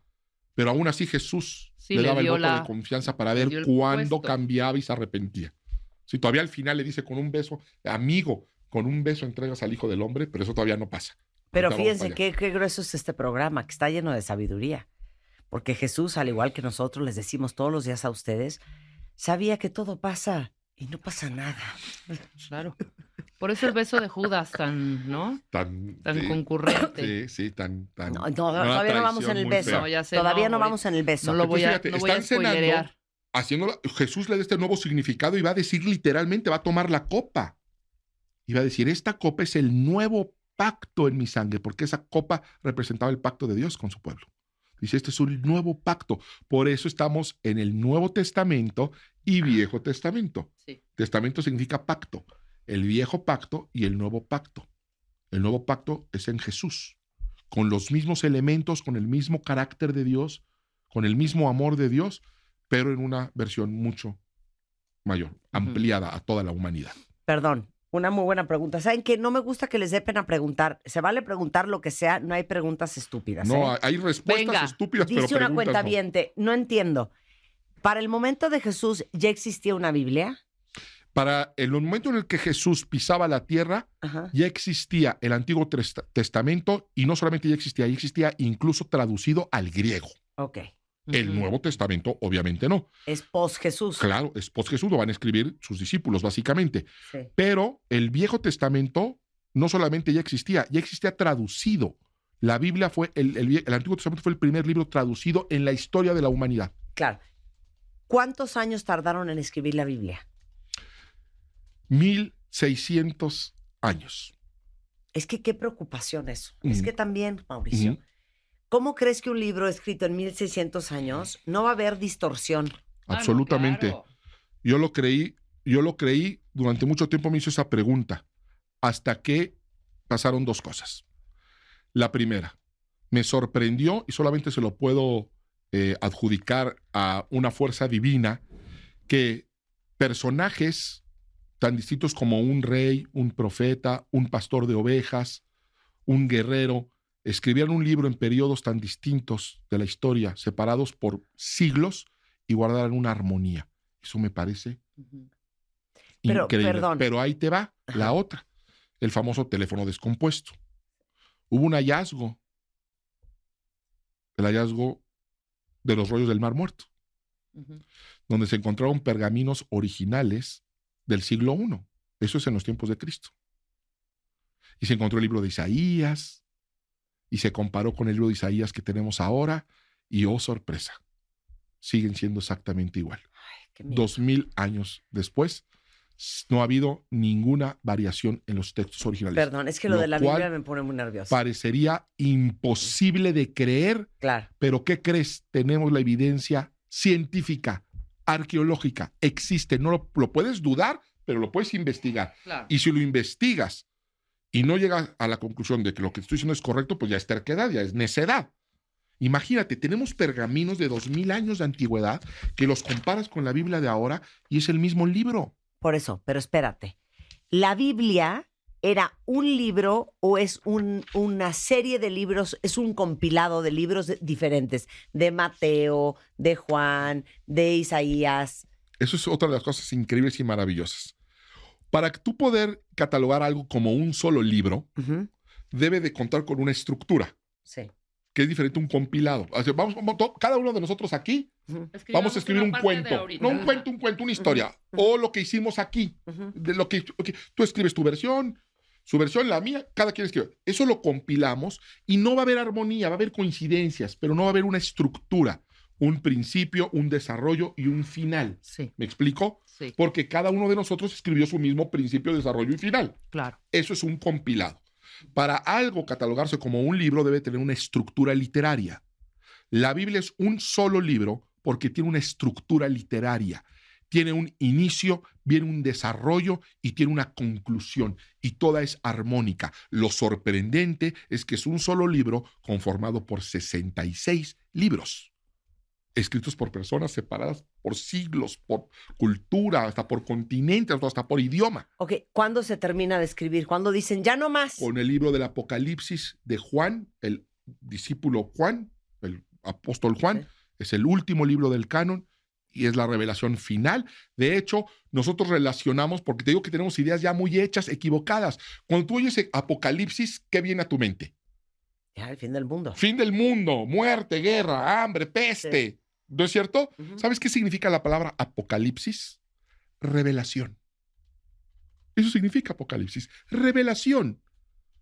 El libro del Apocalipsis es el libro de la revelación final de Jesucristo, donde todo lo del Génesis, Éxodo, Levítico, Números, Deuteronomio, toda la escritura, todos los profetas se van a concatenar y van a concluir en la revelación final del Apocalipsis. ¿Por qué no hay un libro después de, bueno, ahora vamos a escribir sobre qué va a pasar después de la revelación? Porque acabó la historia. Ahí acaba. Ahí toda la información que Dios tiene para el hombre, ahí terminó. Ya no hay más que añadirle. Ya no había nada más que añadirle. Fue una revelación gradual que inicia en el Génesis y termina en el Apocalipsis. Ok, cerramos corchete. Después de la última cena, ¿qué hace Jesús? De eso vamos a hablar regresando con el pastor Mauricio Sánchez Scott. No se vayan. Nos pareció muy propio dar clases del behind the scenes de la Semana Santa con el pastor cristiano Mauricio Sánchez Scott. O sea, ¿qué pasó en la Semana Santa? ¿Qué onda con la vida de Jesús? ¿Qué día fue qué? Y hoy, en este momento, vamos ya en el jueves de la última cena, cuando Judas Iscariote se sale de la última cena, porque es obvio que él era el que iba a traicionar a Jesús, y ahí vamos. Falta, obviamente, qué pasó después de la última cena. Vamos a hablar del viernes, del sábado y el domingo de resurrección. Oye, han mandado esto 24 veces, te lo voy a leer. Todo el mundo quiere saber qué opinas de esto que dice. Todo el reino de Siria dejará de existir, al igual que la ciudad de Damasco. Además, las ciudades del norte, que son el orgullo de Israel, se quedarán sin murallas. Yo soy el Dios Todopoderoso y juro que así será. Claro, lo impresionante es que si vemos las profecías bíblicas, no hay una sola profecía, salvo las que son todavía a futuro, que no se hayan cumplido. Incluso periodos de imperios, los griegos, sí, los otomanos, sí, los persas, los medopersas, están profetizados en la Escritura y se han cumplido al pie de la letra. Ahorita que estamos hablando de Semana Santa y estamos hablando de Jesucristo, la entrada a Jerusalén es una profecía que se dio 300 años antes y se dio al pie de la letra. Entonces, lo que diga la Biblia se va a cumplir al pie de la letra. No es porque se va a cumplir al pie de la letra? Si Dios lo dice, se va a cumplir al pie de la letra. Se va a cumplir al pie de la letra, ¿sí? Ahora, hay ciertas profecías que son simbólicas. Hay que saberlas diferenciar. Un día hablamos de Valdría Nostradamus. mucho la pena hablar de las profecías. Los dos libros proféticos más vendidos, los dos libros proféticos más vendidos de la historia y principales, es el número 1 es la Biblia y el número 2 son las profecías de Nostradamus.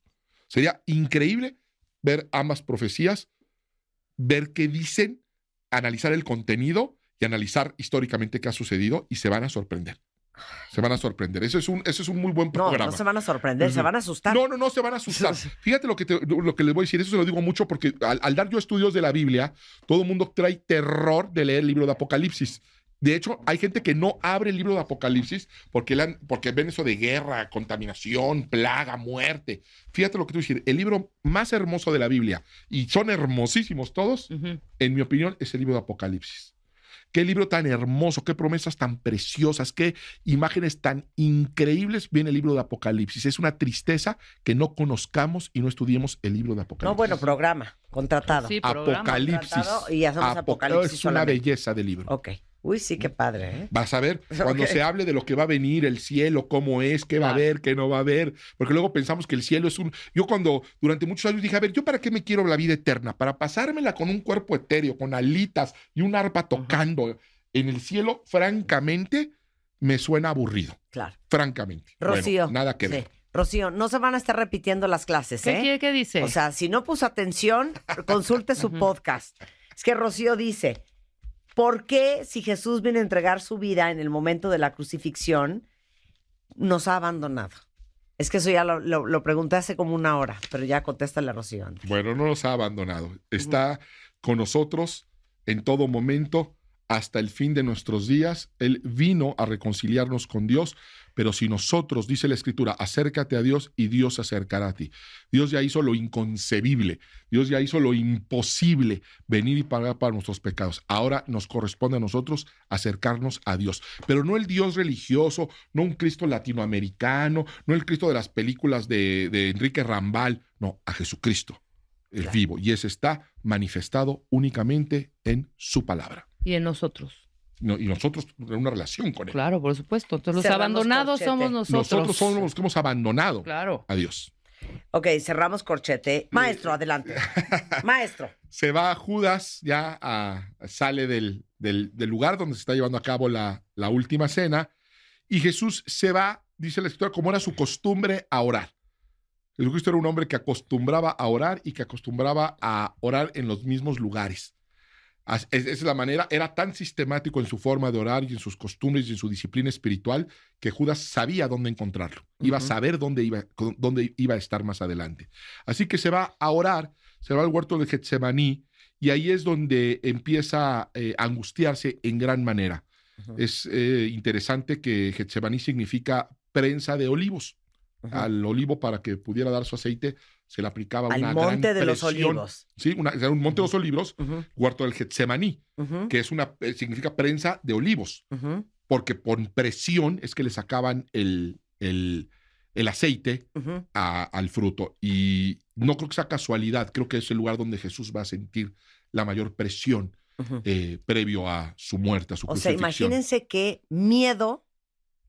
Dice que se angustió hasta la muerte. Empezó a sudar sangre, lo cual es una condición clasificada médicamente cuando hay un gran nivel de estrés. ¿Cómo se llaman los? Ay, ¿cómo se llaman? Los que sangran por la piel.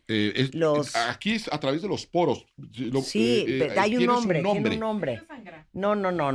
Tiene un nombre médico, que son los... No, el nombre médico es hematohidrosis. Hematohidrosis. Exacto, no, pero los que... Ay, ¿cómo se llaman los que sangran? No puede ser. Que son sangrones. No. Sangrones. Ay, no podemos avanzar. ¿Cómo se llaman los que sangran? Se llaman heridas de... Los estigmatizados, exacto. Sí, no, ay, esto es otra cosa. Okay. El estigma se supone que es una manifestación sobrenatural. Lo que tuvo Jesucristo fue un nivel tan alto de angustia que tuvo, se me olvidó el nombre. Hematohidrosis, que es cuando alguien está sometido a una enorme estrés, a una enorme presión, y eso fue lo que Jesús vivió ahí. Va a orar, va a pedir ayuda en oración. Y esto también habla mucho del poder de la oración, porque imagínense el Hijo de Dios pidiendo asistencia en oración. Quizá nosotros sería sabio y prudente pedirle a nuestros amigos que oren por nosotros cuando estamos en momentos de necesidad, en momentos de angustia, porque la Biblia nos muestra el enorme poder que hay en la oración para que Jesucristo, siendo el Hijo de Dios, pidiera asistencia en oración a sus amigos. Sería una buena idea hacer nosotros lo mismo. Y ahí es donde... le van a fallar también a Jesús, sus más allegados van a quedar dormidos, él los va a ir a despertar en 2 ocasiones y llegan ya a arrestarlo. Llega Judas a arrestarlo, le da un beso, Jesús le va a decir, amigo, con un beso entregas al Hijo del Hombre, y pues sí, lo entrega, y ahí es donde empieza ya la pasión y el sufrimiento de nuestro Señor Jesucristo. O sea, ¿de a cuenta de qué lo detienen? De nada. De nada. De nada. De nada. Totalmente ilegal, totalmente inapropiado, yendo en contra del mismo derecho establecido por los romanos, yendo en contra de las creencias judías. Todo se hizo mal, y lo apresan incluso de noche y lo llevan al concilio, donde inventan una acusación de blasfemia. De ahí el concilio podían castigarlo hasta cierto punto, pero no podían matarlo, porque eso era una prerrogativa únicamente de los romanos. Entonces es cuando se lo llevan a Poncio Pilatos. Esto ya fue toda una noche. Todo esto sucede en paralelo. O sea, pero esto es la madrugada de jueves a viernes. De noche, hablando del calendario lunar, claro. De jueves a viernes. ¿Sí? Es una sola noche. Él está cenando, sale, lo apresan, y toda esa noche y la madrugada va a estar yendo de un lugar a otro entre Pilatos y Herodes, y finalmente va a ser llevado a Monte del Gólgota para ser crucificado. Espérate. ¿En qué momento Pedro lo traiciona? Justo en el momento donde está siendo trasladado entre el Sanedrín y Pilatos y Herodes, Pedro lo va siguiendo. Todos los discípulos huyeron, todos salieron corriendo. El único que no fue Pedro, que fue siguiéndolo. Y en un momento está afuera, mientras Jesús está siendo interrogado, y él está afuera, y una criada lo reconoce y le dice, tú eres de los que estaban con Jesús. Y él dice, no, yo no soy de esos, me estás confundiendo. Dice, no, sí, tú eres. No. Finalmente, no, sí, cómo no, hasta tu modo de hablar te delata, se ve que eres Galileo. Y él, ahí es cuando va ya a negar a Jesús, escucha cantar el gallo, recuerda y llora amargamente. Aquí lo que es muy interesante es por qué Pedro va a negar a Jesús. La respuesta obvia sería por miedo. Sí. O sea, pues por miedo, sintió miedo, pues estaba en una situación muy complicada. Sin embargo, recordemos que apenas unas horas antes, Jesús había sido arrestado. Y para el arresto llegó, imagínense la guardia romana, esos centuriones que vemos con su casco romano, eso da miedo, ¿no? Y llegaron con los máximos líderes espirituales a arrestarlo. O sea, la máxima autoridad espiritual, los sumos sacerdotes, y la máxima autoridad militar, los romanos, llegan a arrestar a Jesús. Todos corren, pero hubo un discípulo, y solamente uno, que lo defendió. Agarró una espada y le dio, que hasta le voló la oreja a un soldado. ¿Recuerdan? ¿Quién fue ese discípulo? Fue Pedro. Pedro, fíjense qué acto de valentía ante los romanos, ante los soldados romanos, defiende al maestro. En un episodio anterior, todos los discípulos sintieron miedo en una barca. Conocemos ese episodio porque vieron una imagen que se aproximaba y Jesús iba caminando sobre el agua y le dice a sus discípulos, vengan, y solamente uno se aventó y lo siguió. ¿Quién fue? Pedro. Pedro, ¿sí? Arrestan a Jesús, el único que lo defiende es Pedro, y vuelvo a repetir, enfrentándose a una pelotón romano, y el único que lo sigue es Pedro nuevamente. Lo que les quiero decir es que no coincide la personalidad de Pedro con el miedo, porque si alguien era arrojado, si alguien era valiente y si alguien era bravo, era Pedro. Entonces, ¿cuestionas que lo haya negado? No, Porque dice no que lo negó cuestiono de 3 ninguna veces. manera, sino que hay que saber por qué lo negó. Y porque ahí hay una enseñanza para nosotros. Fíjense que el Pedro valiente, el Pedro arrojado, el Pedro defensor, el Pedro que no estuvo dispuesto a dar su vida en contra de las potencias, era un Pedro que estaba junto a Cristo. Cuando es separado de Jesús y él se hace pasar como lo que no era, delante de enemigos de Dios, de enemigos de Cristo, escuchando todo lo que hablaban de él, lo tocó en su espíritu de tal manera que lo empezó a negar. Y fíjense, cuando lo niega lo va a negar porque lo estaba acusando una criada del sumo sacerdote. Él se acababa de enfrentar al sumo sacerdote y se sostuvo. ¿Qué me habla de eso? El impacto que tiene la gente que nos rodea en nuestro espíritu. Eso es lo que me habla eso. El profundo impacto que puede tener la gente que nos rodea en nuestra fe. Si le pegó y le impactó a Pedro, pues quizá nos pega y nos impacta a nosotros, ¿no creen? No, pues sí. Hay que checar. Preguntan aquí 2 cosas. Uh-huh. Primero, que si puedes explicar quién es Poncio Pilatos. Uh-huh. Poncio Pilatos, la manera de gobernar de Roma era poner un gobernador por parte de Roma, viendo por los intereses de Roma, que ese era Poncio Pilatos. Y el otro manera era poner un rey judío, pero un rey judío puesto de acuerdo con el imperio para controlar al pueblo, para tenerlo medio contento, para que vean que sí tenían un representante a final de cuentas, pero realmente estaba trabajando para los romanos. Ese era Herodes. Entonces, esa es la diferencia entre Poncio Pilatos y Herodes, los cuales de hecho estaban enemistados, porque uno era romano y el otro era judío. Sin embargo, se hicieron amigos, dice, a partir de este episodio. Ok, entonces, Jesús pasa el resto de la madrugada encerrado en el palacio de Caifás. Ajá, sumo sacerdote y el Sanedrín, que era el consejo espiritual, la autoridad espiritual, ¿sí? Cuando determinan que es culpable, porque él se está haciendo pasar por el Hijo de Dios. Sí, lo acusan de blasfemia. Dicen, este timador. Así es, lo acusan de blasfemia, lo envían con Poncio Pilatos. Dice, ¿y qué sucede aquí con este hombre? No, pues que está blasfemando. ¿Qué dice? No, dice, pero a ver, ¿qué pasó? ¿Qué ha hecho? Pues no, Poncio Pilatos se da cuenta que no tiene nada de qué acusarlo en realidad y que es un hombre inocente que no merece ser castigado. Y entonces, pues, ¿sabes qué? Yo para qué me meto en problemas y más para la situación como está. Además, hay que recordar que se estaba celebrando la Pascua y que la situación política no era la mejor. Entonces, no era un momento conveniente, ¿sí? Porque había muchos judíos con un espíritu patriótico y espiritual muy exacerbado en esas fechas en Jerusalén. Y entonces, pues mejor se lo mando a Herodes, además está en su jurisdicción. Entonces se lo envía a Herodes. Herodes, tú encárgate de este asunto. Herodes quería conocer a Jesús porque había oído hablar de él y quiere ver que haga un milagro, pero Jesús lo niega y no hace ningún milagro delante de él. Entonces Herodes se enoja y se lo regresa a Pilatos. Pilatos trata de interceder entre él y el pueblo, que comentaba ese mismo pueblo que lo recibe como rey. Ahora va a exigir su crucifixión. Luego así somos de volubles, sí. Así somos de volátiles, ¿sí? Y Pilato, al no poder contener a la turba, ¿sí?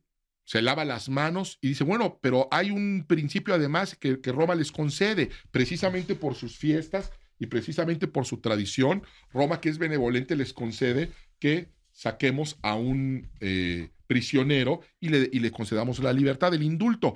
Vamos a indultarlo. Y dice, no queremos que indultes a él, queremos que indultes a Barrabás. ¿Sí? A ver, entonces, ¿puedo leerte esto? Claro. Nos dice si esto es fidedigno.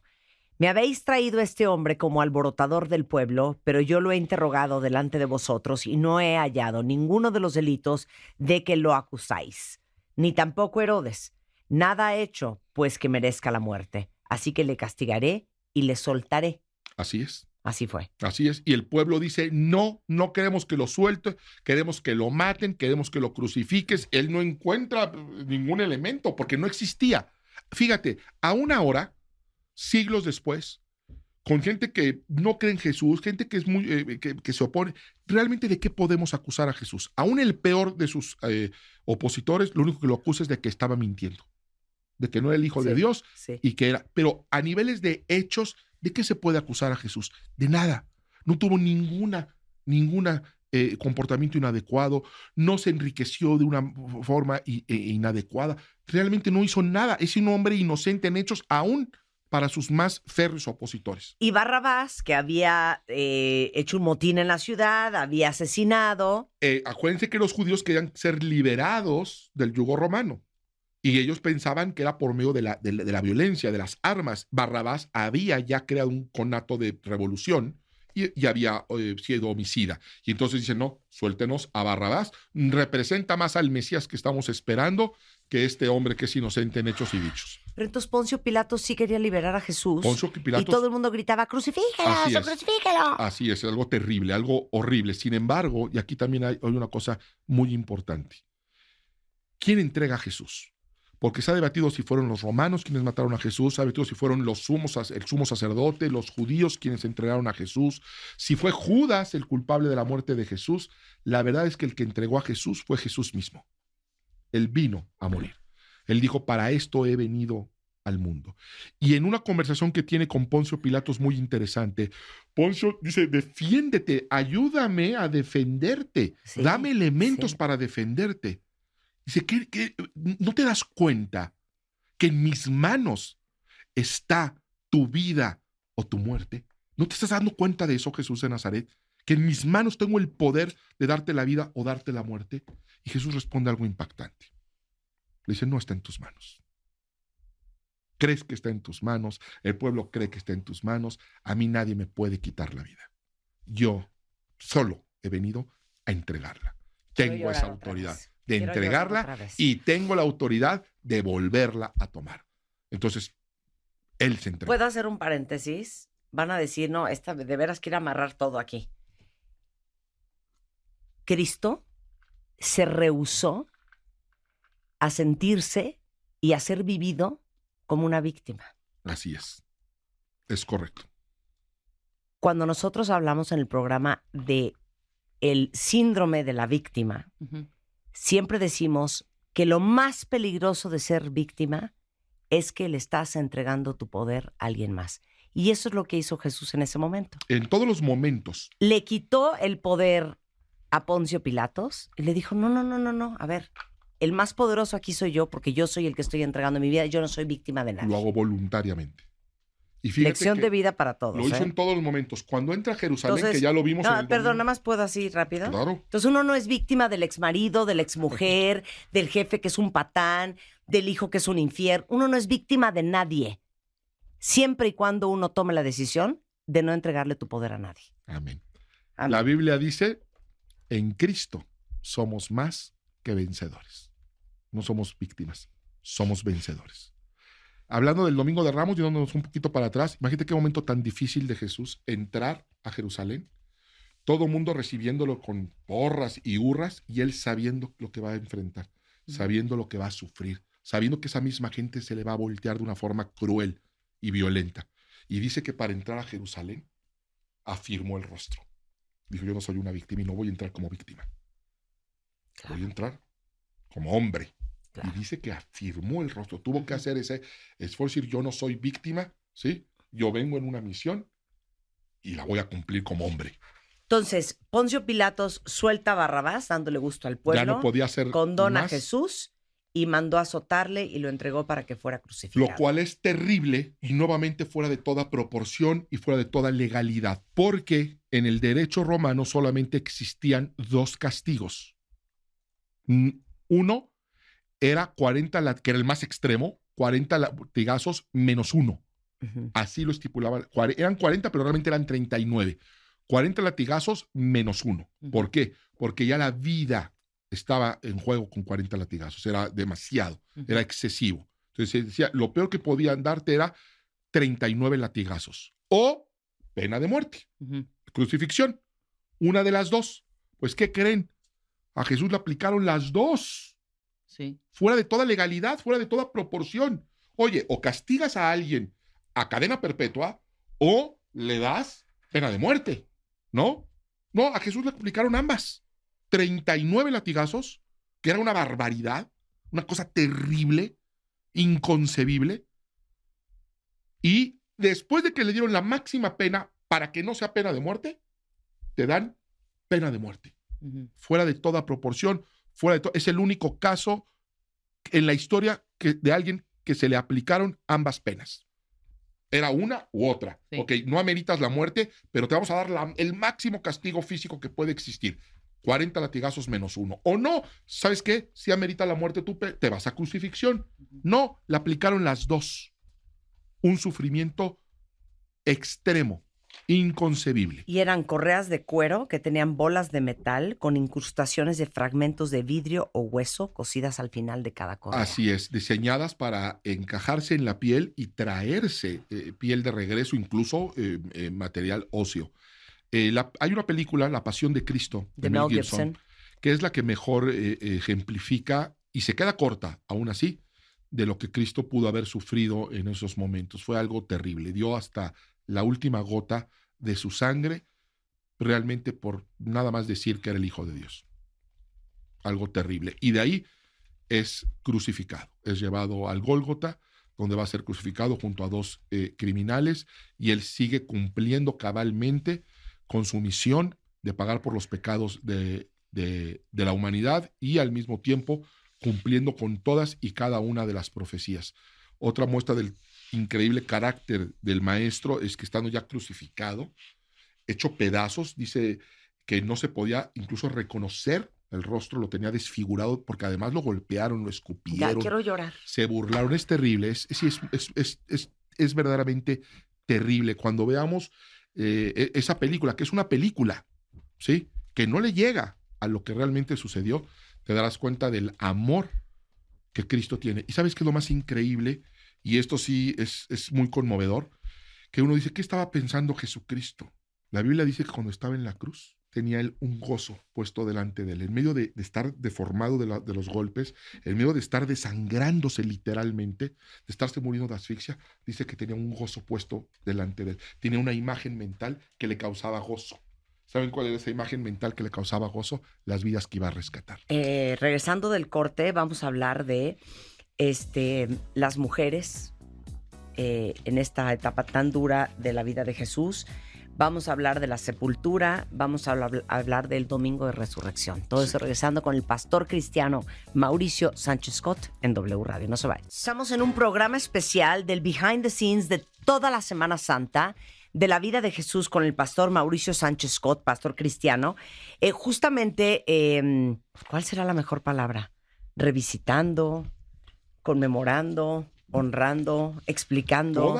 Todas esas, todo lo que pasó en esta Semana Santa en la vida de Jesús. Nos quedamos en la crucifixión. Y algo que es muy interesante es los análisis médicos post-evento que se han hecho hasta el día de hoy en la razón por la cual murió Jesús en la cruz. Y la explicación médica es desde síndrome de estrés agudo, hipertensión arterial de origen psicosomático, anemia aguda por la cantidad de sangre que perdió, porque duró él en la cruz 3 horas. Varias horas. Más o menos. Va a morir a las 3 de la tarde. Anemia aguda por pérdida sanguínea, insuficiencia cardíaca congestiva, insuficiencia respiratoria aguda, síndrome pleural con derrame, que eso, la pleura es lo que recubre los pulmones, shock por hipotensión, infarto al miocardio y ruptura del ventrículo y muerte. Al final, el peso de su cuerpo le gana y eso es lo que lo termina de asfixiar.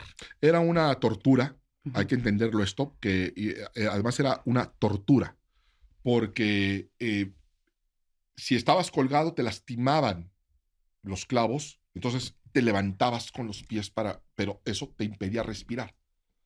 Entonces te sofocabas y te volvías a tener que dejar colgar y eso te causaba dolor, te estaba desgarrando. Entonces te volvías a levantar.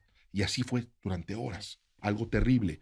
Lo impresionante del carácter de nuestro Señor Jesucristo es que en medio de esa agonía y de ese sufrimiento inconmensurable, se mantuvo consciente. Hay un momento donde le ofrecieron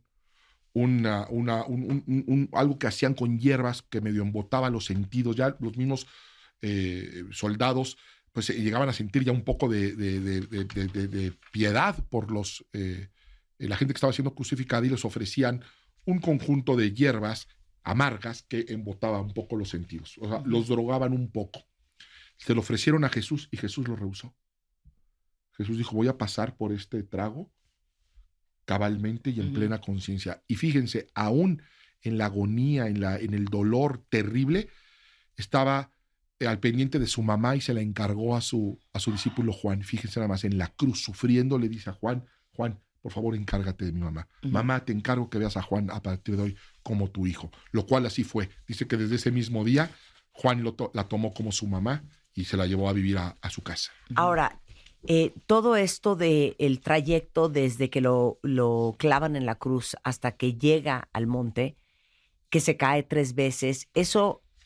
Es parte de la tradición que se ha ido pasando. En la escritura se viene que sí, le dieron su cruz a que la llevara al monte. La asistencia de Simón de Cirene, en un momento dado donde ya flaqueaban las fuerzas de Jesucristo, pero los lugares y las estaciones, como marca la tradición, no vienen en la Biblia. No se sabe, de hecho, exactamente por dónde pasó, porque luego uno visita Tierra Santa y nos enseñan que por ahí pasó. Incluso la configuración de la ciudad era distinta. No se sabe exactamente que haya sido en ese lugar, pero sí sucedió. ¿Y el consuelo a las mujeres de Jerusalén? Eso sí, Jesús, están llorando las mujeres por él y dice, no lloren por mí, no lloren por mí, lloren por ustedes y por sus hijos, porque pues no saben lo que están haciendo. Las 7 últimas palabras o frases de Jesús. Las dijo y cumpliendo con todas las profecías. De hecho, algunas dice que las dijo precisamente para cumplir la profecía que estaba en el Antiguo Testamento. Una de ellas, por ejemplo, tengo sed. Dice que lo dijo, claro que tenía sed, pero que lo dijo para, lo podría haber pensado. No, lo dijo para cumplir con la profecía, ¿sí? Y las últimas palabras fueron, consumado es, en tus manos, Padre, encomiendo mi espíritu. Y terminó la misión por la cual había venido a la tierra. Dijo, Padre, perdónalos porque no saben lo que hacen. No saben lo que hacen. Yo te aseguro, hoy estarás conmigo en el paraíso. Mujer, ahí tienes a tu hijo, ahí tienes a tu madre. Hablando de Juan. Dios mío, ¿por qué me has abandonado? Así es.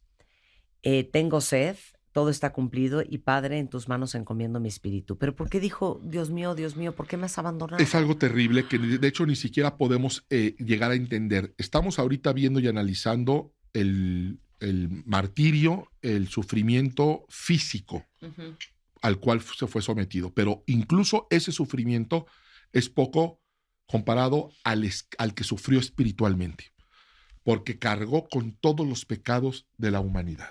Claro. En un cuerpo se cargó todos los pecados de la humanidad. El diablo tenía rienda suelta para infligir daño espiritualmente, y Dios vio el pecado, dice la Biblia, que se hizo maldición, Jesucristo.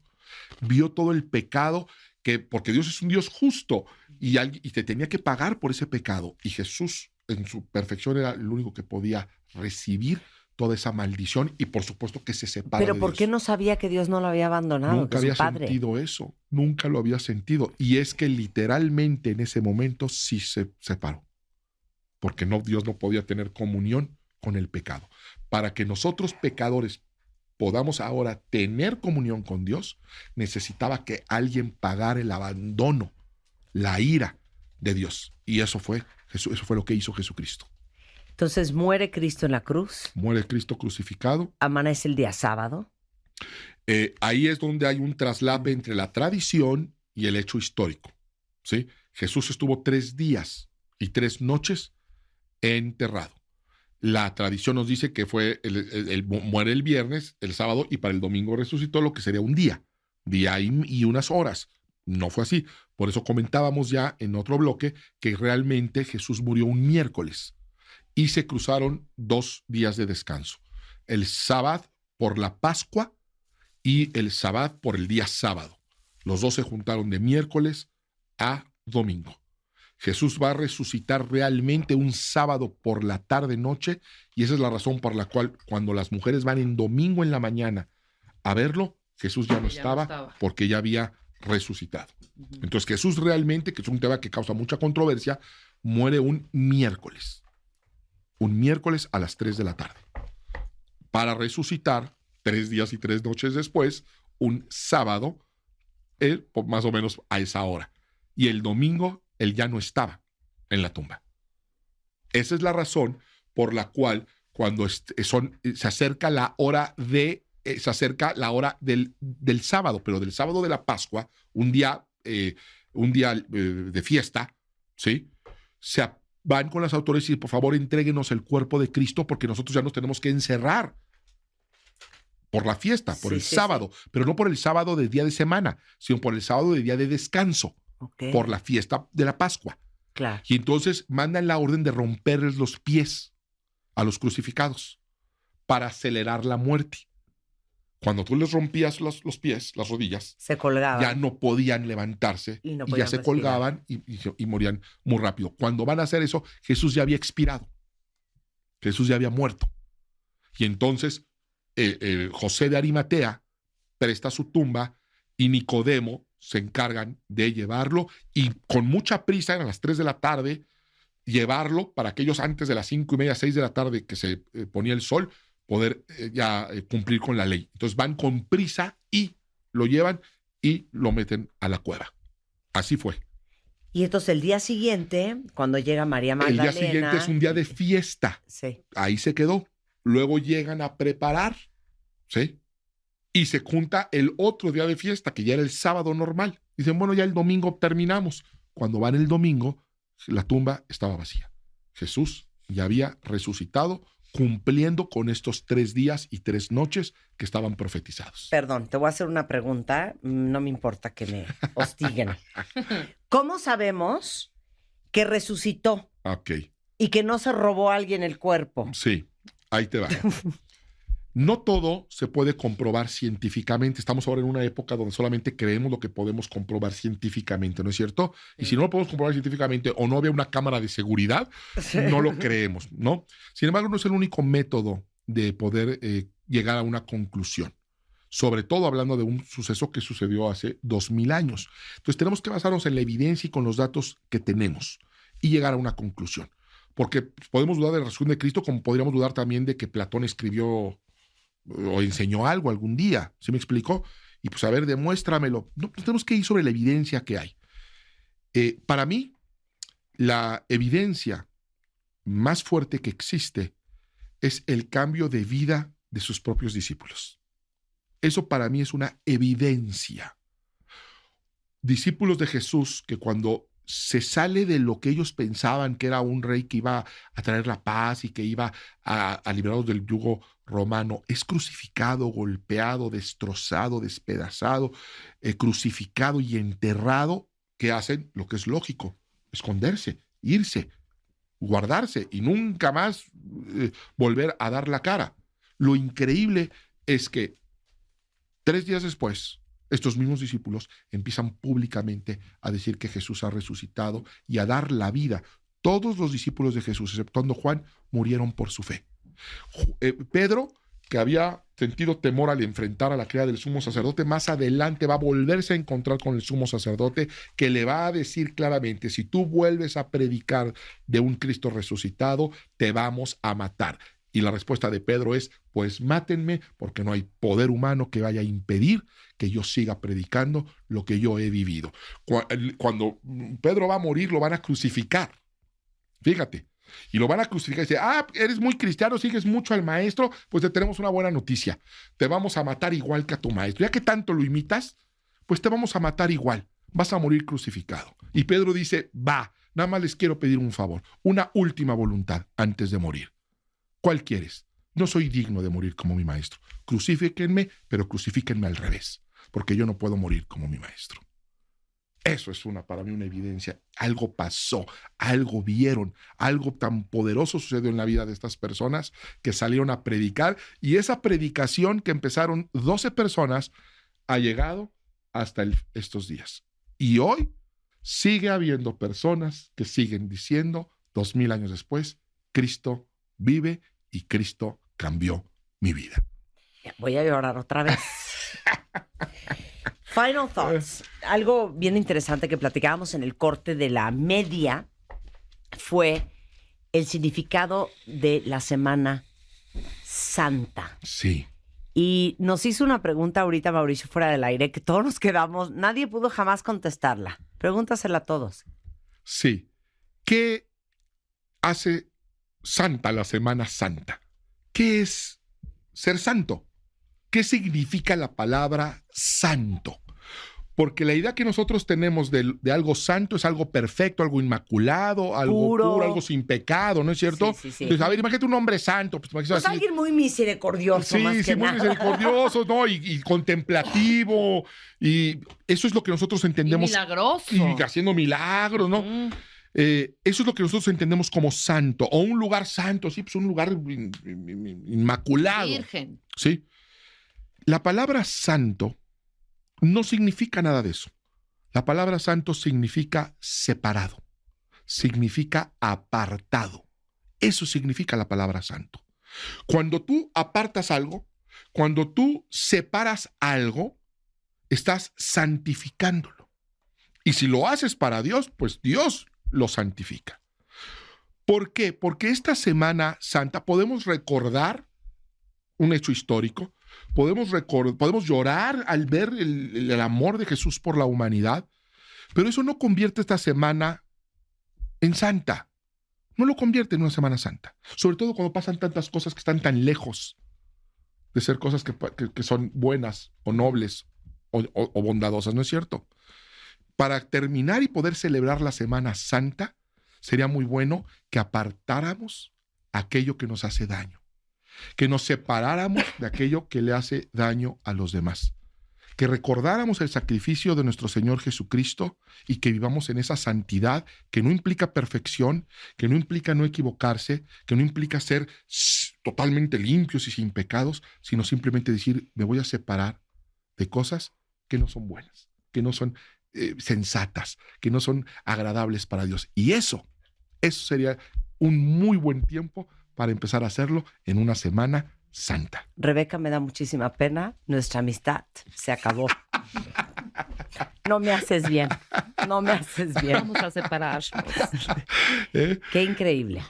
Gloria a Dios. Y es un buen tiempo, este tiempo que estamos viviendo ahorita, esta Semana Santa, para empezar a santificarnos. ¿Cómo?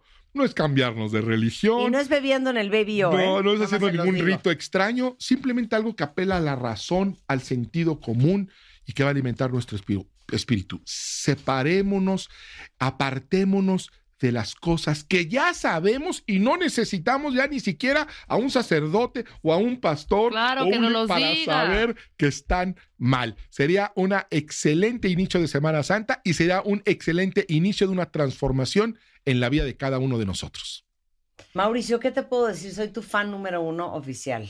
Pues ya somos dos, yo soy tu fan también, así que... Qué increíble clase nos acabas de dar. Gracias, muchas gracias. Bueno, pues espero que este fin de semana, cuando sus hijos les pregunten, Ma, ¿qué es la Semana Santa? Ya le puedan dar ustedes una cátedra de lo que es la Semana Santa. O pongan el podcast, si no lo escucharon completo, escúchenlo a partir de la 1:00 p.m, lo subimos a martadebaile.com.